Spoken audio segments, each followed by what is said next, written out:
What's the motherfucking deal?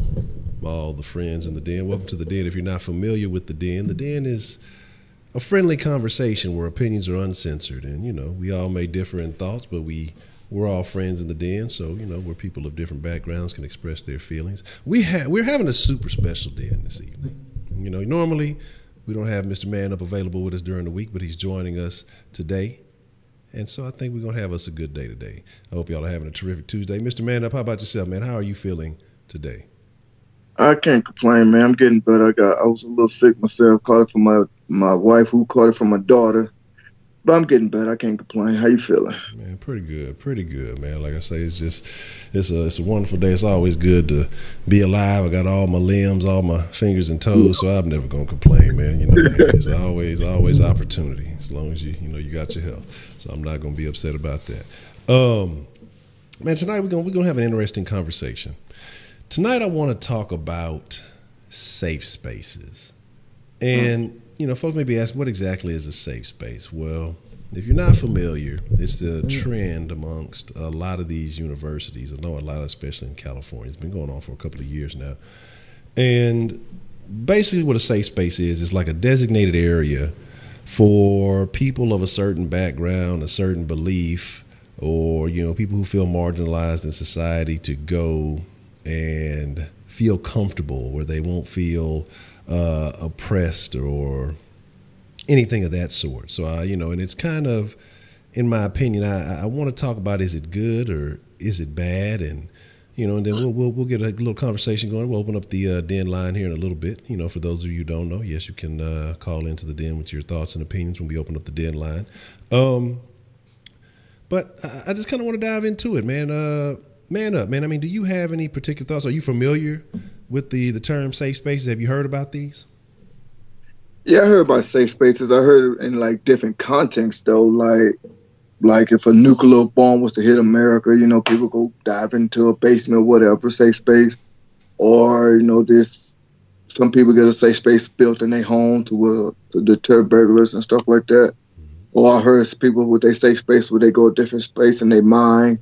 They get into some kind of checkup at the doctor's, things like that. I've heard different types of safe spaces, you know what I mean? So, but yeah, I'm kind of familiar with them. Okay. I almost forgot before we dive all the way in, man. I didn't messed up, man. Well, we got to talk about the den being our safe space to have free speech, but I got to talk about the friends of the den, man. We got to see who's joining us this evening. We got Simp and Ken in the mix. I see Man Up holding down the chat and holding down the stream, doing double duty. Cavity Creep. Yeah, I broke YouTube early. I mean, it was like right at the end of the Sauce Sports stream, and bam, YouTube was broke. I was like, wow, well, we dripped too much sauce. Baker Man, what's the motherfucking deal? Always good to see you, man. Gave you power, Cavity Creep, Eastside Hero. Jay Bird, I'd be happy to see you, I guess, because just to know you're alive. Sometimes, Jay Bird, I'm concerned with you, man. I worry about you sometimes. But it's good to see you. Dominic Delgado, Kenneth is a simp. Wise, always good to see you, man.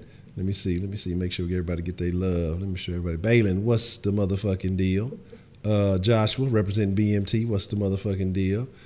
See, look, Kenneth, look, I want you to go to Port Arthur and say that if you're really feeling that way. Heidi, Klein Dentist, yeah, I think that's everybody. If I forgot you, man, I had no hard feelings. I don't think I did. I think I made sure everybody got their love. But yeah, man, talking about safe spaces and those kind of safe spaces that you just mentioned, man, I agree with those. Those are cool. Those are kosher. Those are necessary things. In the event of real danger happening, tornado shelters or burglaries, what are those called? Those panic rooms, things like that. I can understand. You know what I'm saying? But you have these people they have these things, and these are for students in particular, and it tends to be a lot, I guess, the more liberal minded. I'm sure there's conservatives who use it. I'm sure there's some independents who use it, but they have safe spaces for women where men are not allowed. I think they have LGBT safe spaces, and where straight people, I guess, are not allowed, or these particular areas where certain people are not supposed to go. And to me, when I think about it, it almost seems exclusionary. And it's like, when I think about this, it's like, how is this beneficial to a person, especially a college student who's supposed to be, you know, gaining knowledge, and you go to college to, you know, learn, but also to meet people of different backgrounds, people from different aspects of society. But when you're deliberately excluding yourself from particular people and saying, okay, well, we have this area where you're not allowed, you can't sit here. I don't think that's realistic or a realistic representation of life as it is, because you can't go into the modern workspace and say you go work for an office, or if you end up working for McDonald's or whatever it may be. There is no, hey, well, I don't want to serve this particular kind of customer. They can say, oh, well, we don't want to serve you a paycheck, so go serve your ass another job. Or I don't want to, you know, deal with this. I don't want to make calls to this kind of person, or I don't want to deal with this kind of client, or whatever it may be, because it's just not realistic. And absolutely, I like the way you put that. Infantilization. I don't know. Look up, you know, when the syllables get too long, I start fucking up. No, infantilization. I don't know where I put the emphasis at. Infantilization.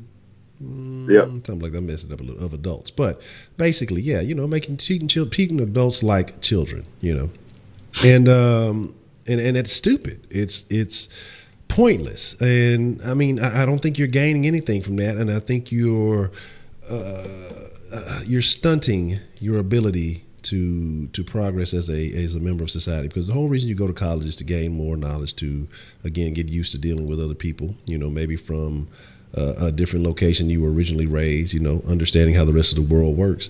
But then you have these safe spaces where some of them maybe, well, white males are not allowed here, or men are not allowed here, or again, like we said, straight people are not allowed here, or these things that you're going to deal with in every aspect of society. And I think that, you know, when you say these people feel victimized or who feel marginalized, you're almost marginalizing yourself by not wanting to interact with these other people, because then you're nesting in your own fears and your own false beliefs, and then you're creating these echo chambers of like-minded people who sit here and say, you know, this is true, and in reality it's not. And you're continue to engage in those type of beliefs. I mean, it makes you less likely to succeed in this world, because you're cutting yourself off from a whole segment of society, and generally it's a large segment of society.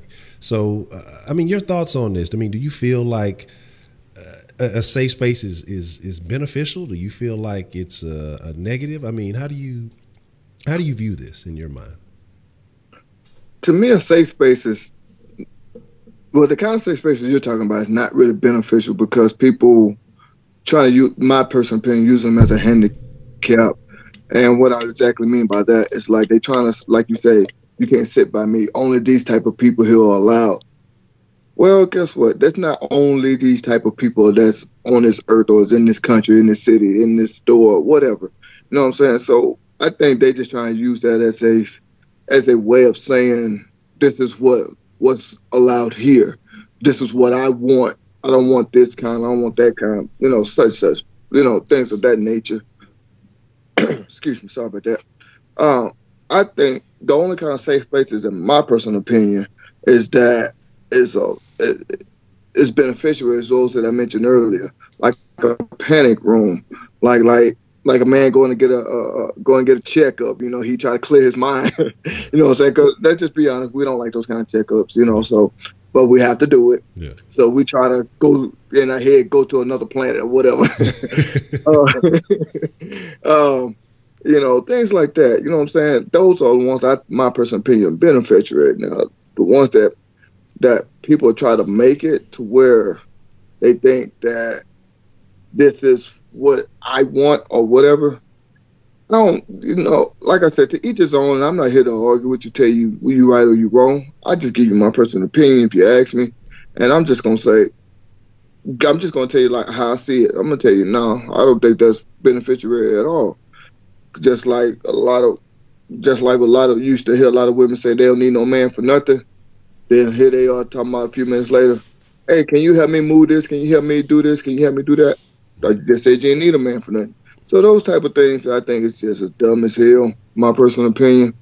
I just look at it as like a safe space how to say safe space 10 years ago was alcohol. Yeah, Hey, for some people, it still is alcohol. yeah, absolutely. But I just see it like this here. My personal opinion, I think a lot of these things are just some people use it as a handicap for themselves or just try to use it as an excuse. Now, I do like what Wise just said with that meditation. Now, that's a good safe space I didn't even think about. Yeah. That's a good one. Because that is true. It's a good safe space right there. But, excuse me, sorry. But I do think that these safe spaces, it depends on how people use them. I think it's a waste of time, my personal opinion.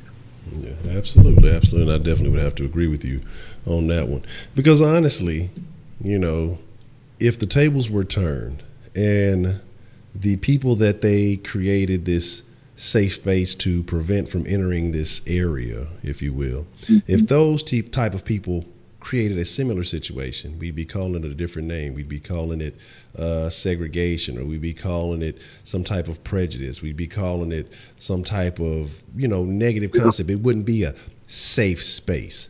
My deal is that it nurtures, it incubates weakness, in my opinion, when you have these safe spaces. And the worst is when you see guys that actually go to these safe spaces. Like, a man has no place in a safe space. There's no safe space for men in this world. And it depends on what you identify as a man and whatever. So I guess some of it's a different situation. But there is no safe space for men in this world. It just doesn't happen. And my thing is, Honcho safe space is the den. Yeah, this is my safe space. This is my venting space. This is just where we just let loose, because eventually I'm gonna just start ranting about something that ain't got no damn sense. But shit, the den ain't even safe. We be arguing this motherfucker Jay Bird in here. I ain't never safe. Goddamn. We're anywhere Jay Bird's that ain't nobody safe. Goddamn. But my thing is, again, to me, like I said, it incubates weakness. It nurtures this frail mentality, because then if you have to inhabit something that you would identify as a safe space, how do you really legitimately think that you're going to get along in society? I mean, do you think that jobs are going to create these safe spaces from your coworkers? I mean, it would be more beneficial for them just to not hire you if you feel like you need this extra, additional baggage that comes along with you. Hey, this just might not be the place for you. But you're starting to see some of these people and some of these businesses and things like that are kind of catering to some of these things. And it doesn't make any sense, because, again, how does the person who is banned from the safe space feel? And then what happens, honestly, when somebody says, hey, fuck you and your safe space, I'm coming in. What do? Panic? Is the safe space now violated? Now how do you feel? Then what happens at that point? Because there is no real, exactly like you're saying, it's all made up. It isn't real.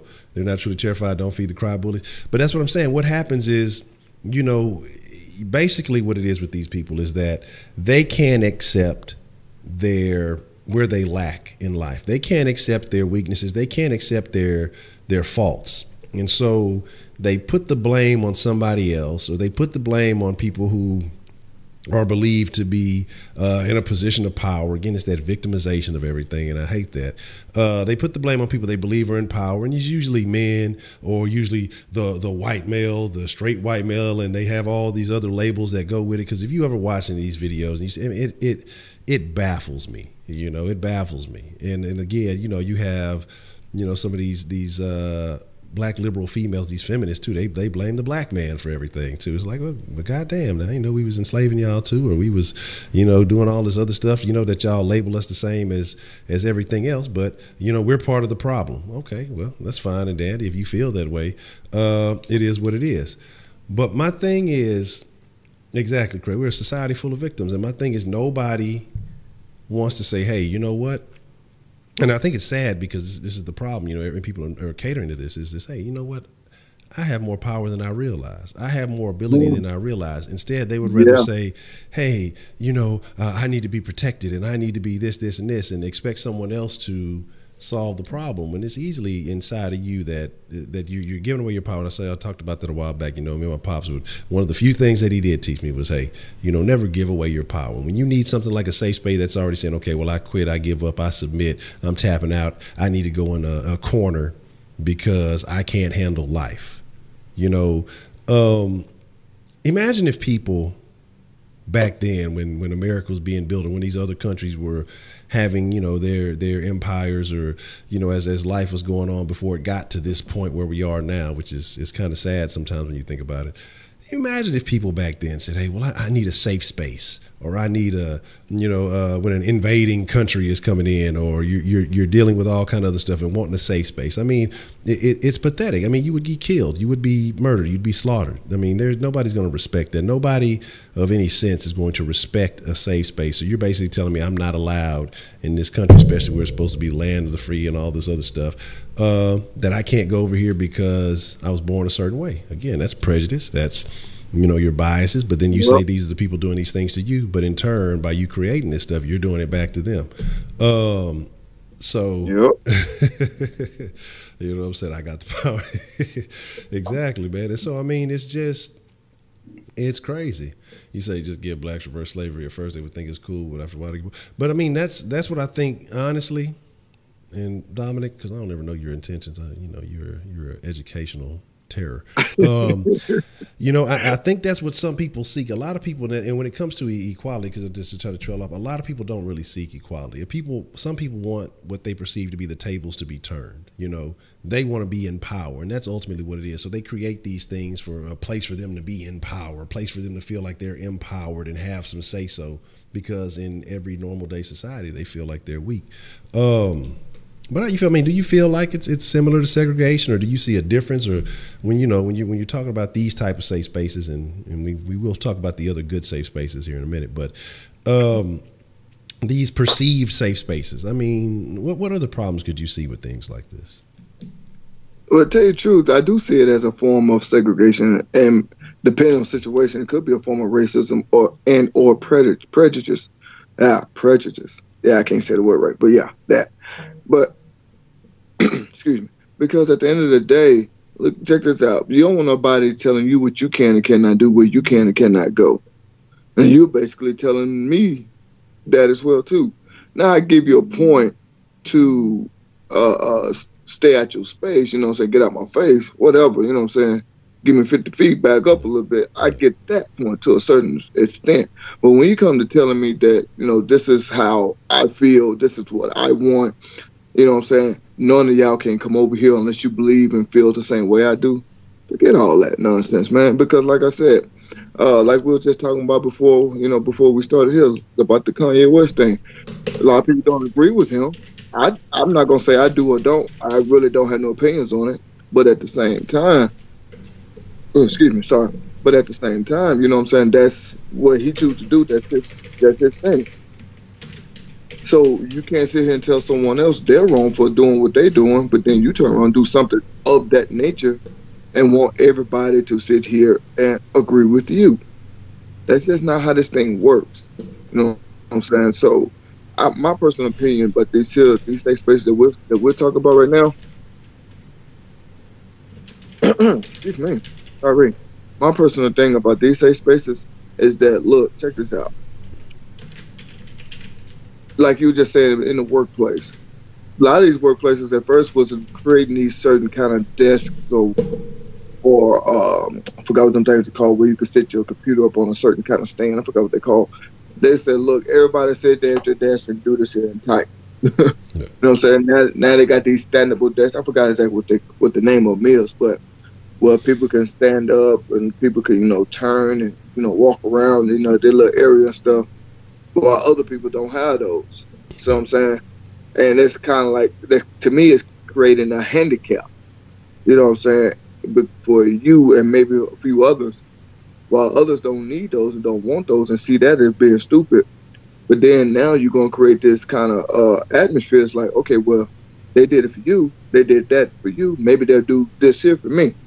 So I'm saying, and I think that's kind of, you know, ridiculous in my opinion, my personal opinion. You know, if that makes sense to you, what I'm getting at. It's just that I think these certain kind of safe spaces. I mean, okay, I forgot what the terminology of this is called, but it's kind of like those kind of people that live in their home that are afraid to go outside. Yeah. Their home is their safe space. Yeah. Is that agoraphobia? I don't think that's agoraphobia. Something like that. It's one of those things where they're afraid to basically go outside or something like that. I forgot what it's called. I have to Google. Yeah, I forgot exactly. Now that's what it's called. But now, if you're talking about a safe space like that, yeah, I still think that's crazy. But at least you in your own home. You ain't out in the world trying to tell everybody else, to fuck off or nothing like that. That's kind of one of those great areas, you know what I'm saying, that it might be okay or whatever, because you in your own home, your own space. You ain't in the workplace, or you ain't out, and about telling people to do this, do that, whatever, you know what I'm saying? But at the same time, I think that when it comes to stuff like this, I think that we as a society needs to sit back and sit here and try to make it all about ourselves, because we're not the only ones on this earth. You know what I'm saying? We're not the only ones that share this city, this neighborhood, whatever. You know what I'm saying? So we need to sit here and think, look, I think it's stupid if this person here go and get this here and that there done. You know what I'm saying? So why is it, okay if I go and get the same thing done? You know what I'm saying? I just think, in my personal opinion, when we start to do things, start to have these crazy beliefs, start to, trying to put everybody else in a box. Sometimes we as people, we don't want to be put in that same box, knowing damn well we belong in that box. We just fight not to go in that box with others, if that makes sense to you. Yeah. And I think we as people need to stop doing that. Yeah. And I agree with you, but you made a real good point when you were talking earlier about like the jobs and people accommodating the people, and then people starting to embrace and take on to these things. When you start catering to one particular set of beliefs, then what happens to that small segment of people? Well, we feel like this, so now you got to cater to a different set of beliefs, and then you're going to start pulling yourself so thin. It ain't even about the job anymore. It's about catering to all these motherfuckers who may not even be that beneficial to the job, and so you have to go out of your way, and because now you have to accommodate, and we live in a day and age of, if you're not doing this, then you got to deal with HR, you got to deal with being sued because you didn't do these things. And people, again, we have this entitlement, these expectations. Man, what's the motherfucking deal? Tailor-made in the mix, man. We're talking about safe spaces, and we're talking about, how crazy some of this stuff is, and why safe spaces are almost like, segregation in a sense, when you're oppressing or you feel oppressed. But my thing too is just that, like, when you have to start catering to other people's beliefs, or you're shutting people out because of their beliefs or because they're born a certain way you have that they, one, can't help, but because you have a particular expectation or belief about a certain group of people, which may or may not be true, but you can't come in here because, you're this, that, or the third. I think, again, like I say, it's just another form of oppression. You're just as bad as the person you're saying is oppressing you, or that you're being marginalized by. You're doing the same thing, and that's not helping create any type of progress. So what I feel like is that, I saw Wise mention earlier, he was saying that that people need to focus on themselves and find happiness within themselves, and a lot of that is what it is. A lot of this whole mentality behind safe spaces are people who are insecure. Because if you really go and look at a lot of the people who like a lot of these far left-wing ideas who push this safe space mentality, a lot of these extreme feminists, and I say this all the time, it's always the ugliest people. It's just and it's not even that they're ugly because they're deformed or they or have some type of disability or anything like that. It's because most of these people just don't want to take care of themselves. A lot of them are, you have a lot of overly obese motherfuckers who, just because they just don't want, they feel like, well, I shouldn't have to fit this standard of beauty. I'm healthy and I'm fat too.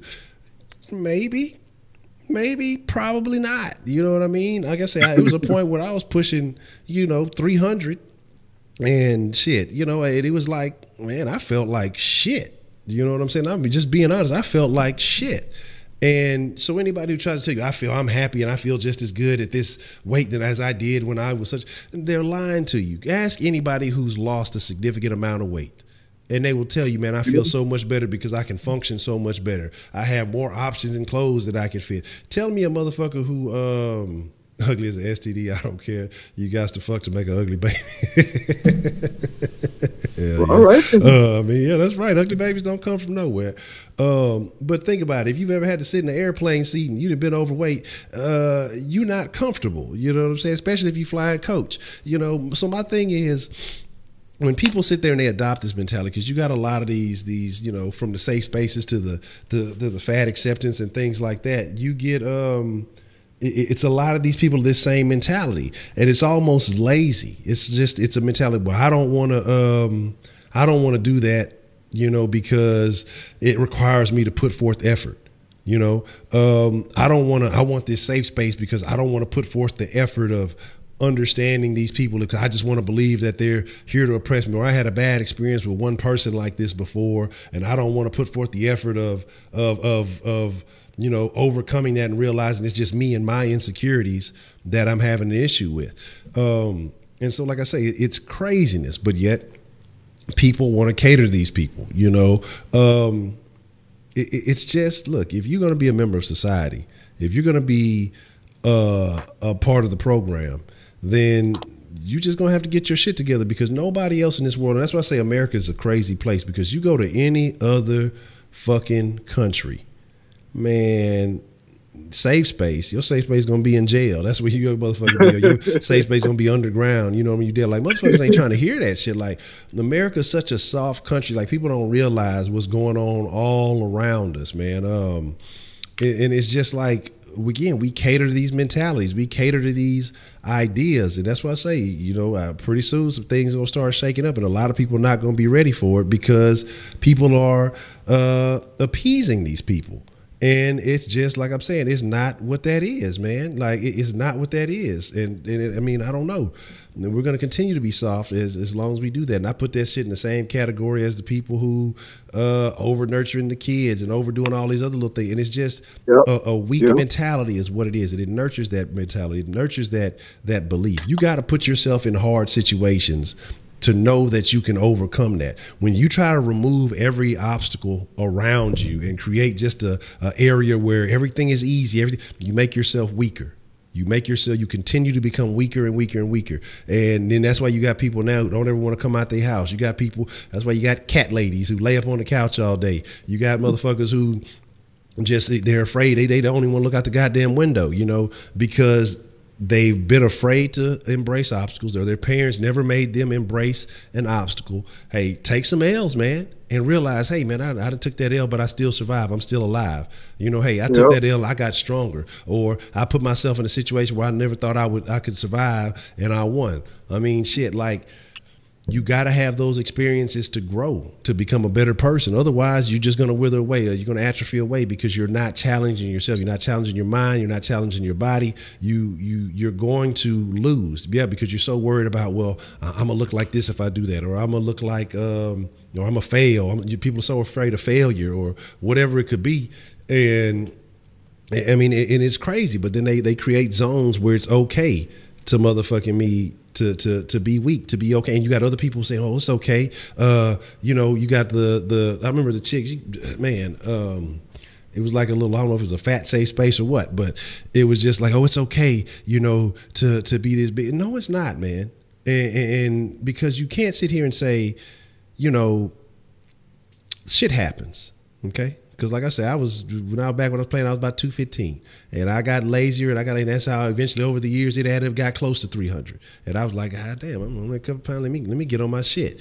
But you know, you can't just sit there and say, well, it's okay. It's okay. I'm just big, or I'm just big. And then that's that weak mind state, because it inspires you, or doesn't inspire you. It just allows you to wallow in your own lack of inspiration.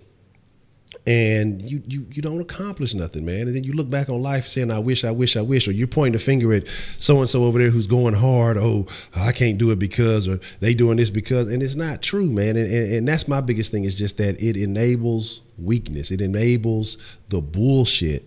And again, it's too much of it, because we're starting to form this bullshit culture in America, and we're getting away from, you know, the things that made us as a whole in this society good, the things within our own cultures that made us good. And it's just, it's disgusting almost, you know? I mean, it is. You know, I do agree with you there, man, because at the same time, you do look at, from what I've seen of other countries, I put them like that. For what I've seen, they don't really sit here and be like, well, excuse me, sorry about that. They don't sit here and be like, okay, well, you can be put in this group, you can be put in that group, you can be put in that group, blah blah blah. No, they say, look, this is what it is. Deal with it. Go make it happen for yourself, and that's basically what they do. But here in America, I don't know if you heard about that. I think that was either California or New York. I forgot what state that was. That now you don't even have to be labeled a male or female. You know, you can be labeled a gender X now. Have you heard that? And that's what I'm saying. That's most of the type of people that invade those safe spaces. Oh, you're oppressing me because you did you identify my gender? And people spaz out. Yeah, you got fucking titties. You a fucking female. You know what I'm saying? Like it's like you got fucking hair on your face. You know what I mean? You kind of swole. You a motherfucking dude. You know what I'm saying? Like it's only two. It's men and women, and motherfuckers get mad. Oh, did you just call me a woman? Did you identify my gender, bro? Like, yeah, motherfucker. That's just a 50-50 chance. Shit. You know, like, what the fuck is you saying? You know, but again. Yeah, that's what I say. It's like when I heard that, I was like, y'all got to be kidding me. You mean to tell me how you are born, how you were looked at in the womb before you were born? The doctor looked between the legs and said you're male or female. Now when you come out into this world, now you're saying, I don't want to be labeled that. I want to be labeled this here. Now I'm gender X. What the fuck is that shit? What is that? You know, it's like you cannot create another gender. You can't do that. You know what I'm saying? If you want to be something, okay, that's your business, your life. But don't try to put that on everybody else. That's just crazy.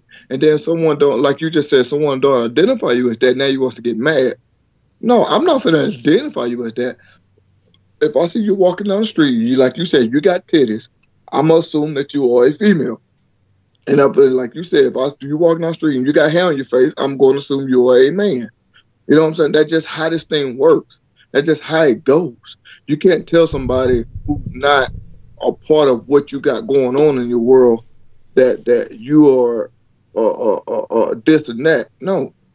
Just like I forgot who I was having this conversation with before, but it's just like when I was telling someone that a gay man wants to be labeled a woman. I said, well, I bet you he can't go down to the damn DMV and get a damn driver's license and say he's a female.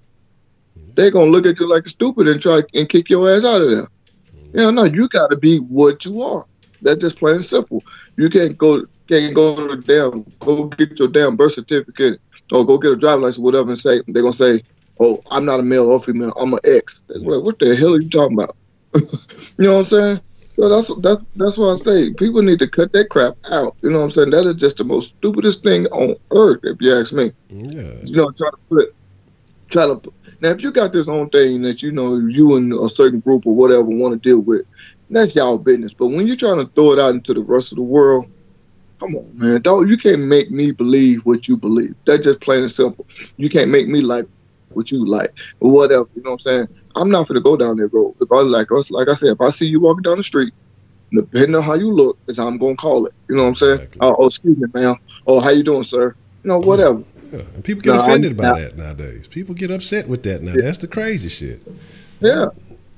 And then, man, my old lady was telling me, you know, she was at work, and apparently there is a.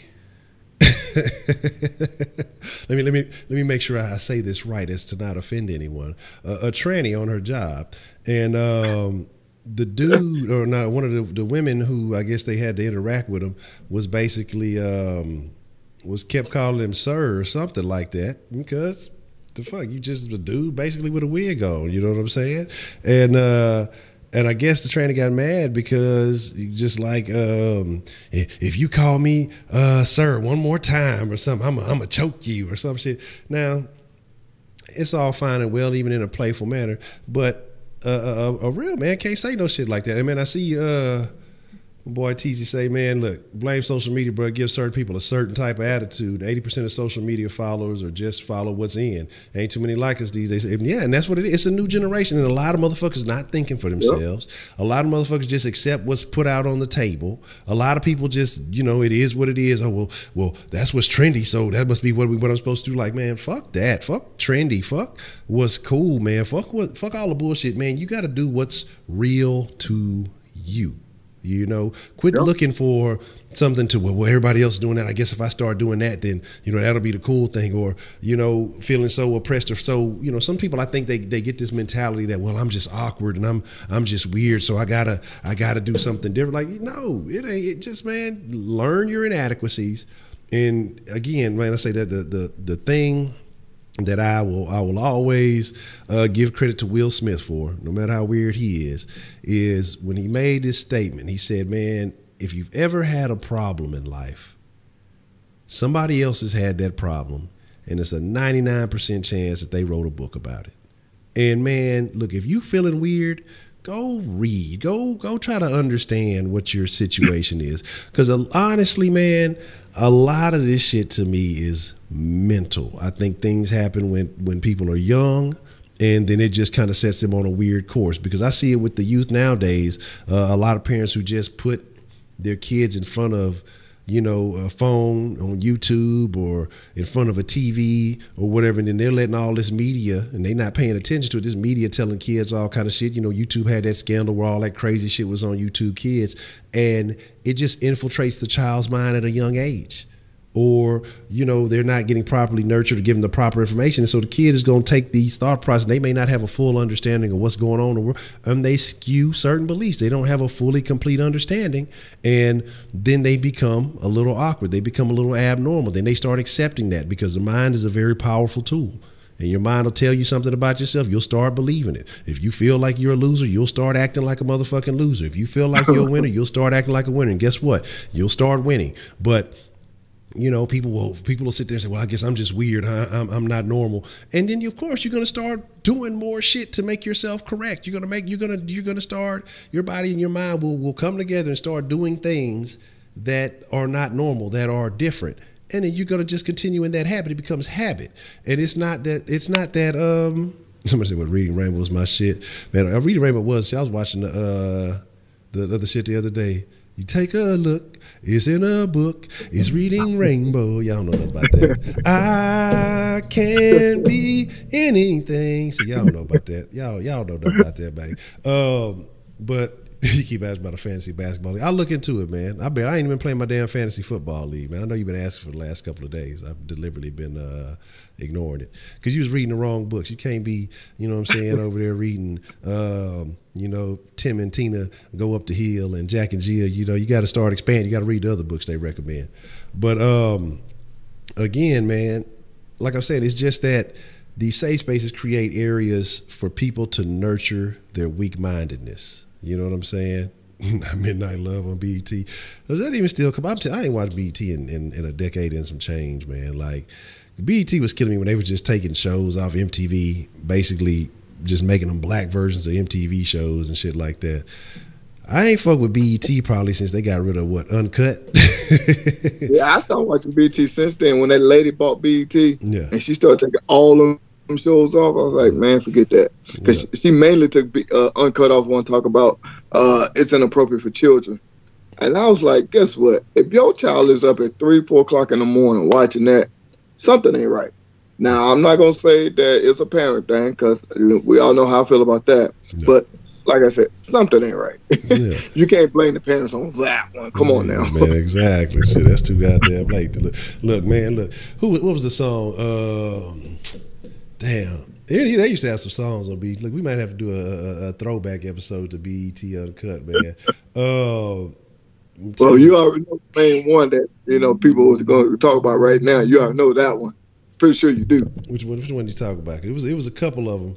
That No, Nelly. oh yeah, the tip drill, man. Yeah, that's the one that set it off. Yeah, tip drill. Yeah, oh yeah, that turned the whole thing. Because I think that's what really made people start realizing. You seen that tip drill? What you talking about tip drill, man? Watch BET Uncut. It's going down. But they used to have some bootleg ass video. I remember the one with the dude, and he had the white girls in the video. Wild Night. It was like called White Girls Always shit. on My Mind. I remember that. And he was like he was fucking them in the bed and stuff. I remember that. Yeah, it was Wild Night.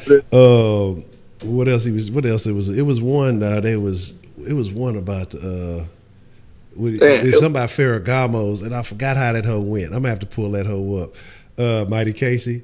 It was what he goes Versace Ferrasucos. Yeah, what that thing smell? Oh my God, that shit was the motherfucking shit too. But and I'm telling you, like, yeah, that's this. Look, we finna go back down memory lane. These youngsters in here, I don't know what they're talking about right now. I don't know what's going on. Let me Google it. Yeah, pussy popping on the handstand. Hell yeah. Oh yeah, yeah. That God dog it. Who's seen that? Ludacris. Yep. Yeah, Ludacris.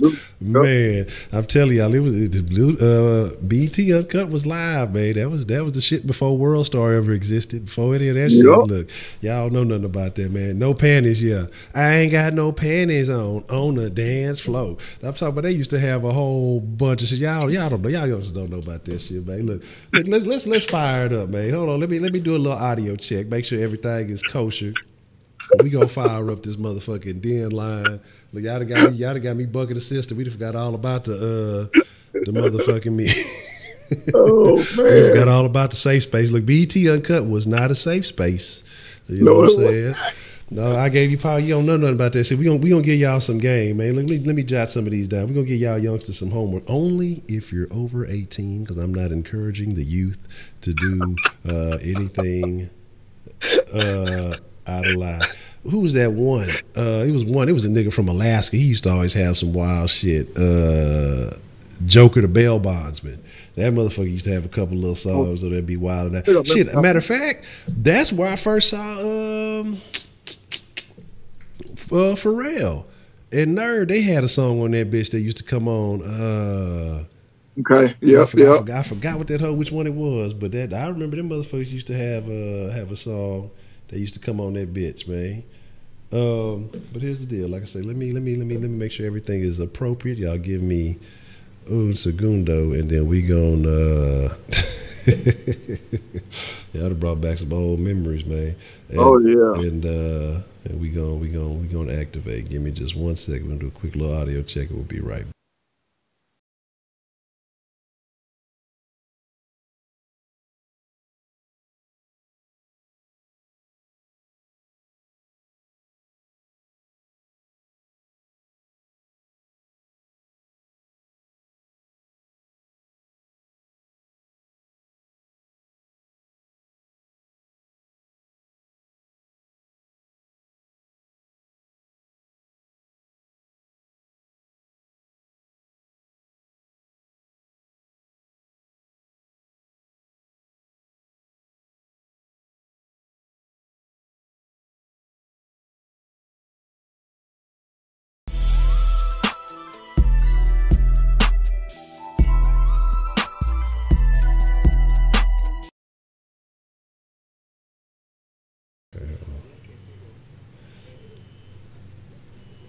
Man. It's a bunch of shit. It's a bunch of good ones. Y'all don't know nothing about that, man. That Chingy video too. Right there. Yeah. I know you like it right there. Yeah, that's what I'm saying, man. Look, BET Uncut. That's what I say. Look, that's why the TV that got soft too. Goddamn. Everything. Y'all don't understand. Y'all youngsters don't know, man. Bam, there we go. That's the den line, man. If y'all want to call into the den, y'all want to talk about safe spaces, shit. If y'all want to talk about BET Uncut, whatever's on your mind, man. Look, you know how we do it in the den. We don't ever stay on track. We try our best to stay on track. Sometimes we get a little off. We get a little awkward. But you know what it is, man. You got to call in. You got questions. You got a question for me, a man up, man. Feel free to hit the den line, and let's chop it up. But yeah, man, that's what I say. It was definitely some interesting shit on BET Uncut. You learned some shit you probably would have never had no idea about. But let's not act like it Yeah. started there, because Luke started that since way back in the day, man. Uh, yeah, he had him and the 2 Live Crew had one on there too. I forgot what it was called. Yeah, man. Yeah, I got to stop this. Yeah, you take me back, man. Yeah, it wasn't nothing good. It wasn't nothing kosher on that shit, man. Yeah, why I said it was basically porn. Yeah, pretty much. Almost. It was almost. With Blind Fury on Freestyle Friday. Yeah, that's what I say. That's when 06 and Park was good. Whenever it started off with when it was AJ and Free, and then AJ was like in the friend zone, because I don't think he ever got no action. He used to always be flirting and shit, and then never get no love. But what happened? Because didn't like one of them? I think it was Free. Free had left for like a while, didn't she? I think something had happened. Yeah, she got mad at AJ. Yeah. Okay. You know what I'm But saying? yeah, I remember that. She got walked off stage. I remember that. Man, and so that's crazy stuff, man. You say the Bad in America, the milkshake. See, those were the days. Yeah, Free was fine, but fucking AJ, he was suspect as hell. I don't know what happened with his ass. Hey, I'm gonna throw a challenge out there real quick, and this person know who I'm talking about. Don't call on in. I've been saying for this person to call in for a while, and this person don't want to do it. Come on, call on in. If you don't know who I'm talking about Miss Heidi. I've been challenging Heidi. Come on, Heidi, call on in. Yeah, be confident. Yeah, I think Heidi had a couple of little challenges out there. I think Jay Dizzle left a challenge when he had called in. You know, yeah. Look, I see. I'm going back looking through some of the chats. I see y'all have been bodying Jay Bird. He got 172 accounts. Shit, it ain't no telling with that motherfucker, man. Oh, you said Free had bars. I didn't even know she rapped, man. Oh yeah, Free did. AJ did too. Yeah, they did. I ain't want to hear shit AJ got to say. That motherfucker. Now, I'm not saying it's good or bad, but they did. Yeah. She had a track with cannabis. Okay, that's wild. But like I say, man, you know, it was. Let me find out. What is going on right now? Let me see something. Heidi, it doesn't matter if you can understand and speak about 25. Come on, call on in. You know what I'm saying? You've been a good part of the show, man. Call on in, Heidi. Come on, we waiting on you. Don't be nervous. Come on, call on in, Heidi. Yeah, like use use the conversation you was using with the Brit when you was trying to teach him German. You can do it. But again, so like I say, man, you know, but look at this safe spaces, and you know, because kind of talk about the other ones you were talking about though earlier on, and you know, the actual real safe spaces that matter, you know, because we live in a world in a day and age where there's a lot of speculation, a lot of people have conspiracy theories, a lot of people have fear of things that could be happening soon, and you know, there's things that, you know, people have panic rooms, people have underground bunkers. The motherfuckers from Walmart who, you know, they all got fucking underground bunkers. They got like a compound, you know, all the whole little Walton family, you know. And I think that shit's crazy because Sam Walton, you know, he was a G, but then he gave it to all them motherfuckers who really didn't do nothing to help build a business. Now they greedy as shit. You know, so yeah. You know, those, like I said, those are the ones I think is cool. Now, some people might go a little crazy with it. Might be talking about a Holocaust. I mean, not Holocaust, like a what you call those zombie apocalypse and all that stuff. Whether you believe in that stuff or not, I'm not trying to change nobody's belief, but my personal opinion, yeah, okay, whatever. But some of those, it's like, to me, good safe spaces. You know what I'm saying? Like if a hurricane here, a tornado, whatever, yeah, go get in a safe space. You know what I'm saying? Go, you know what I'm saying? Go, you know, go get somewhere where it's safe. You know what I'm saying? Somebody break into your house trying to rob you or something. You know, you got your panic room, which is a safe place. You know what I'm saying? Something like that. Yeah, I approve of those. That's just my personal opinion. And like I said, I'm not trying to tell nobody nothing. I'm not trying to change your mind on anything. But to me, those are good ones. Now, I'm talking about your safe place to where you want the world to identify you as who you want to be. Good luck with that one. Good luck with that one. That's funny. You say Walmart take out life insurance policy on all door. That's fucked up because they that's front line right there. That's if something shake. That's gonna be the motherfucking. That's gonna be the first motherfuckers that go, the door greeters. Shit, if a motherfucker coming to Walmart acting a damn fool, them motherfuckers is go. They go basically. They go take out the door greeter first. They already old as hell. They ain't even really got to do nothing to them. They just got to shock their ass. They gonna be scared of the motherfucker. But yeah, I did hear about Walmart. I mean not Walmart. McDonald's is a real estate company because even Ray McDonald, when he took it over from, I think it was the McDonald's brothers, or they were like some twins or something. Basically, if you look at where McDonald's are located, it's always on the best real estate, the best property. It's not about that their food is great. It's not about that, what they do is all that. Look at where McDonald's are located, and it's always going to be prime real estate where McDonald's is located. I mean, it's going to be some of the best spots. I just think about, some when I used to frequent them when I was younger. It's always going to be in a prime location, and then it just seems like shit builds up around where they are. Yeah, McDonald's. I'm not saying McDonald's is always on good real estate, because you got to understand, you got to go to like McCollege and shit to own one. You got to it's a whole process. Like motherfuckers think you can just go buy a motherfucking a McDonald's, and it's like you have to work. You have to put in work to motherfucking me to own a McDonald's. Like they gonna make you fucking go learn about the business, the history of the motherfucker. It's like it's a process of that shit, man. You know what I'm saying? There is a McDonald's. I forgot exactly where is it at. It's like a 2-story, 3-story building, and it's all McDonald's. It's like a play place, the regular restaurant. Excuse me, the regular restaurant. I forgot exactly where it's at, but I saw it one day and I was like, "What the hell?" It was huge. It's kind of almost like a damn water park almost, but it was. And I was like, "What the hell is this?" And I never thought about that. You make a good point because now you got me thinking about that. McDonald's, it's a real estate company. I never knew that, but now that you're thinking about it, now that you said it, you got me thinking about it. McDonald's usually is on the best properties. If you think about it, it really is. It's never on this on this grassy land or nothing like that, just fields or nothing. It's always in some good spots around good other places, locations and stuff like that. But, that's a good one. I never knew that. You say McDonald's got hospitals. Damn, that's wild. So they got one going across. Man, I want to say I think I seen that one passing through Oklahoma.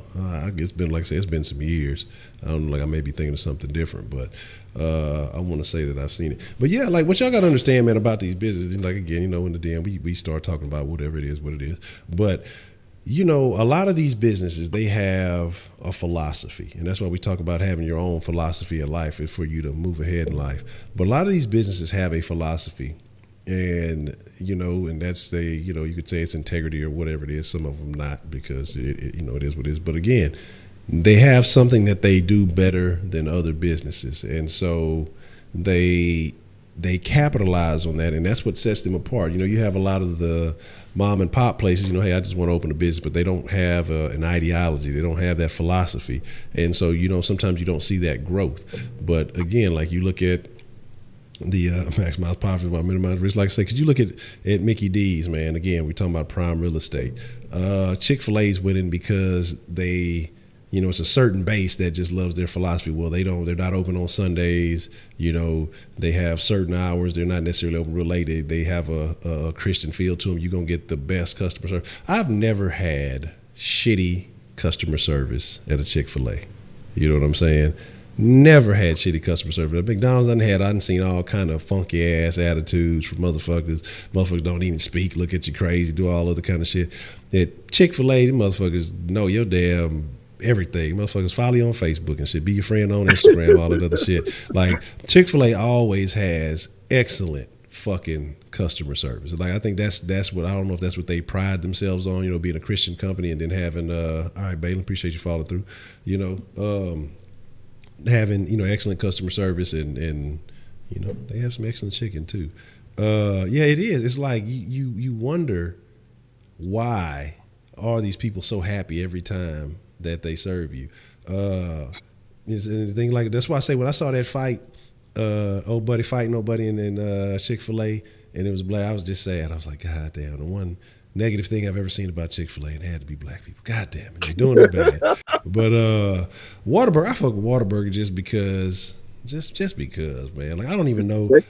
I don't even know what the thing is about Whataburger. Because I won't say Whataburger's had the best. I've had some shaky customer service at Whataburger, but I think maybe because their food is, I don't know if it's maybe because it's made fresher or something. I don't know what it is with Whataburger. I fuck with, I don't know what their philosophy or their ideology is or what their belief is or what fuels the company. Because orange and white is a horrible color combination. Every time I see that bitch, I start thinking about Halloween and shit. But you know, them taquitos be fire. The fucking what's the fucking burger? The A1 burger, the sweet and spicy burger go hard. The fucking chicken strip burger go hard. You got to come back to Texas for Whataburger. That ain't you don't got no Whataburger action up there in Colorado. No, man, you know it's a Texas thing. It's only in Texas. I thought they had some elsewhere. It's only in Texas. No. I'm not saying it's only in Texas, but that it started in Texas. Yeah. In Corpus, I see why I said my Corpus. Yeah, I went to that one in Corpus, the 2-story one. Man, look, I wouldn't even, like I said, I'm telling you, I wouldn't even go to the club. If you want to get hoes in Corpus, let me give you out a game, man. Don't go to the club. Just hang out at the Whataburger, man. Just look, when the club let out, you just post up in the Whataburger, baby. You're going to have your pick of the litter, man. Everybody going to come. Everybody coming through to the 2-story Whataburger. Now, I don't know. It's been years. It's been a long-ass time since I've been there and seen that bitch. I don't even know. But, you know, that would be my philosophy. That would be my burger philosophy, is if you're trying to get some hoes after the club, just hang out at the Whataburger, you know, up on the second floor. But so you can see everything that's going around. You said a black burger from Burger King. I don't know about that shit. I remember that shit when that shit came out. That I haven't tried that one. I mean, fucking, you said y'all really say if you don't say my pleasure, you get written up. Oh shit, word. You say you work there is horrible. Oh, so they force you. Okay. Oh, that's what it is. Yeah, that's what usually happens when you have when motherfuckers just be overly happy. You ever see it in the movies when it be like something, the motherfuckers just always happy. It's some shady shit going on behind the scenes. So so you say you get written up if you don't say my pleasure. So if you're just not nice and you're not pleasant, you're gonna get the business. I see. That's unfortunate, man. I appreciate it. Right there, motherfucking ass. I don't give a fuck. I enjoy the customer service, goddamn. You know what I'm saying? I want to feel special when I go. They do write you up if you don't say certain things verbatim. Mm-hmm. If you could just be 1 or 2 words off, they will write you up. They give you a written warning first, then they'll start writing you up, and they'll fire you for that shit. They will, and it's crazy. It's like you don't want to sound like a robot. You want to sound genuine, but hey. You got to do what they say do. If you work there, you got to do what they say do. It sucks. But, but I do miss Whataburger. Man, you know, they just brung Bluebell up here, man. So, and, you know, that's a Texas thing, too. Yeah, that's the pride of Brenham. Tour to the Bluebell factory. Yeah. I'm just waiting for Whataburger. Okay, that's wild. I'm surprised you would have thought they would have slid their way up there already. I wonder where else. I mean, yeah, they got them in Louisiana. Mm-hmm. They got them in Oklahoma. You know, they got them surrounding states. I forget exactly where else, but they haven't made here yet. Okay. You say the weirdest thing that's ever happened to you in a fast food restaurant or whatever you've seen. Shit. Ooh, don't want to go there. I'm gonna be honest with you, man. Shit, I tell motherfuckers, McDonald's is the danger zone. Like. You like, I don't care what nobody say. McDonald's is dangerous. I don't care if it's in a nice area or what. You always likely to see some shit in a McDonald's. I remember I was working at that bitch for a little bit. Motherfuckers just be tripping, like, and the way people offer fast food, they just be tripping. But me personally, I'm just trying. I've seen fights in various places. I don't know if it was actually at a McDonald's, but I've seen motherfuckers wild out in KFCs and shit. But the thing about some of these places, like the customers in fast food, like they act like they're eating at a high class restaurant. Yeah, I've seen motherfuckers, like I said, when I was working at Mickey D's, I remember, and I probably was the one that fucked the order up or something, but like she wanted all this shit. Bitch like wanted extra. It was some sandwich they had, but it was like they put butter on the bread. And now this bitch was obese, and it is what it is. But this bitch motherfucking me got mad and threw the burger box and everything back in the window at the lady in the drive-thru. because it had the butter on the bread. But this bitch wanted extra mayo and all this other fucking shit. Like, I don't even know how she could taste the motherfucking butter on the shit. You know what I'm saying? Like, all this other shit that you put up on it, it's like you like literally was just looking for something going, yo, she must have just been having a horrible ass day, because it wouldn't have been that hard to say, you know, let me get another sandwich. This bitch like threw the shit and drove off. Like, I guess wasn't even worried about it. She paid for it, everything. Threw the fucking sandwich back in the thing. The lady just mashed up like, bitch, you know your old big hefty bag ass want to fucking eat that motherfucking burger. Like, I don't know what the fuck. Oh, hold on, we got a call coming in. Hold on, I had to think that, my fault. What's the motherfucking deal? Who we got calling in on the den line this evening? Hey man, it's your boy Josh again, man. Hold on, let me get the audio up there. Let me get the audio up. My fault, who we got? Josh. Okay, I got that. My fault, I got off. Josh, what's the motherfucking deal, man? What you want to drop in the den tonight? They really be writing people up over there. 'Cause I worked there for a little bit when I was in San Antonio at school, man. They don't be playing that shit, but I like their customer service. I like how they be doing stuff, man. I like the approach and everything, but them boys be over here tripping, man. Like, and that's why they don't waste money, 'cause like they just don't waste food, because like, let's just say like if you rank something up wrong and stuff like that, like in some places like they make their employees pay for every food they've been ranked up wrong. Like, it's that bad. So there's that, and I'm working at one right now, going to school trying to do some stuff, and even today, like, even people like talking crazy at their home, man. It's crazy, it's wild. And today people think I'm antisocial because I don't talk to nobody. I'm like, nah, I just don't like craziness and tomfoolery on a daily basis. So I just keep to myself, and it's sad, but it is what it is, man. Sometimes that's the best solution, and you know, people wonder why. Like I say, I remember when I was at the Mickey D's, like, I really ain't fool people. I bring a book, I'd be reading that hole in the drive-through when there wasn't nothing else going down. Like, you know, they give you the little thing, and when you get a break, you can sit in a little break room. I go and walk off to a nearby little spot. I go off the premises, go do some other shit, like, because another thing is, like, people, like, you going to school, so that's understandable. You know, you're getting your stuff together, but it's people who work at these places, and that's basically their game plan, and you just don't want to affiliate with people who have that mentality, who are like okay with, well, you know, it's a job, you know, it's just fast food. Like, my plan was like, as soon as another opportunity came up, I'm trying to get the fuck up out of here. I'm trying to find a better situation. So I'm steadily trying to, you know, see what I can do. But there's people who's there like, oh, well, why would you do that? Why would you want to? And it's like the mentality of certain people is like, damn, you don't want better in life. You don't want more. You're not seeking to improve yourself in any form or fashion. But you'll be surprised how many people are A-okay with that situation, man. So if you got to stay solo sometimes, you got to do what it do, man. You got to do what I can stay solo like that. I agree with you. I used to work at one, and it was, man. My first job was at Fiesta, like I said before, and it was cool. 'Cause, you know, I'm a little young, putting a few dollars in my pocket. But then I got. No, but that Wahlberg comment was right, because, like I said, when I was there at 2 in the morning, man, people always hit that place up, man. I see some crazy stuff over there too. So anywhere around 2 a.m. the college place, I mean, they'll be there. Man, you ain't lying. Matter of fact, yeah, I got something I'm gonna say, but man, I appreciate the call in, Josh. Man, definitely holding it down. Another good call, man. Appreciate it. What you saying there, man? Up, man, he made me think about something. So definitely. All right, go ahead. They talk about Whataburger at 2 in the morning, because, you know, not too many places actually had the lobbies open. You know, that early. Yep, they did. And man, trust me, motherfuckers coming that whole after the club. I didn't hit that bitch up after the club, and you see some wild shit.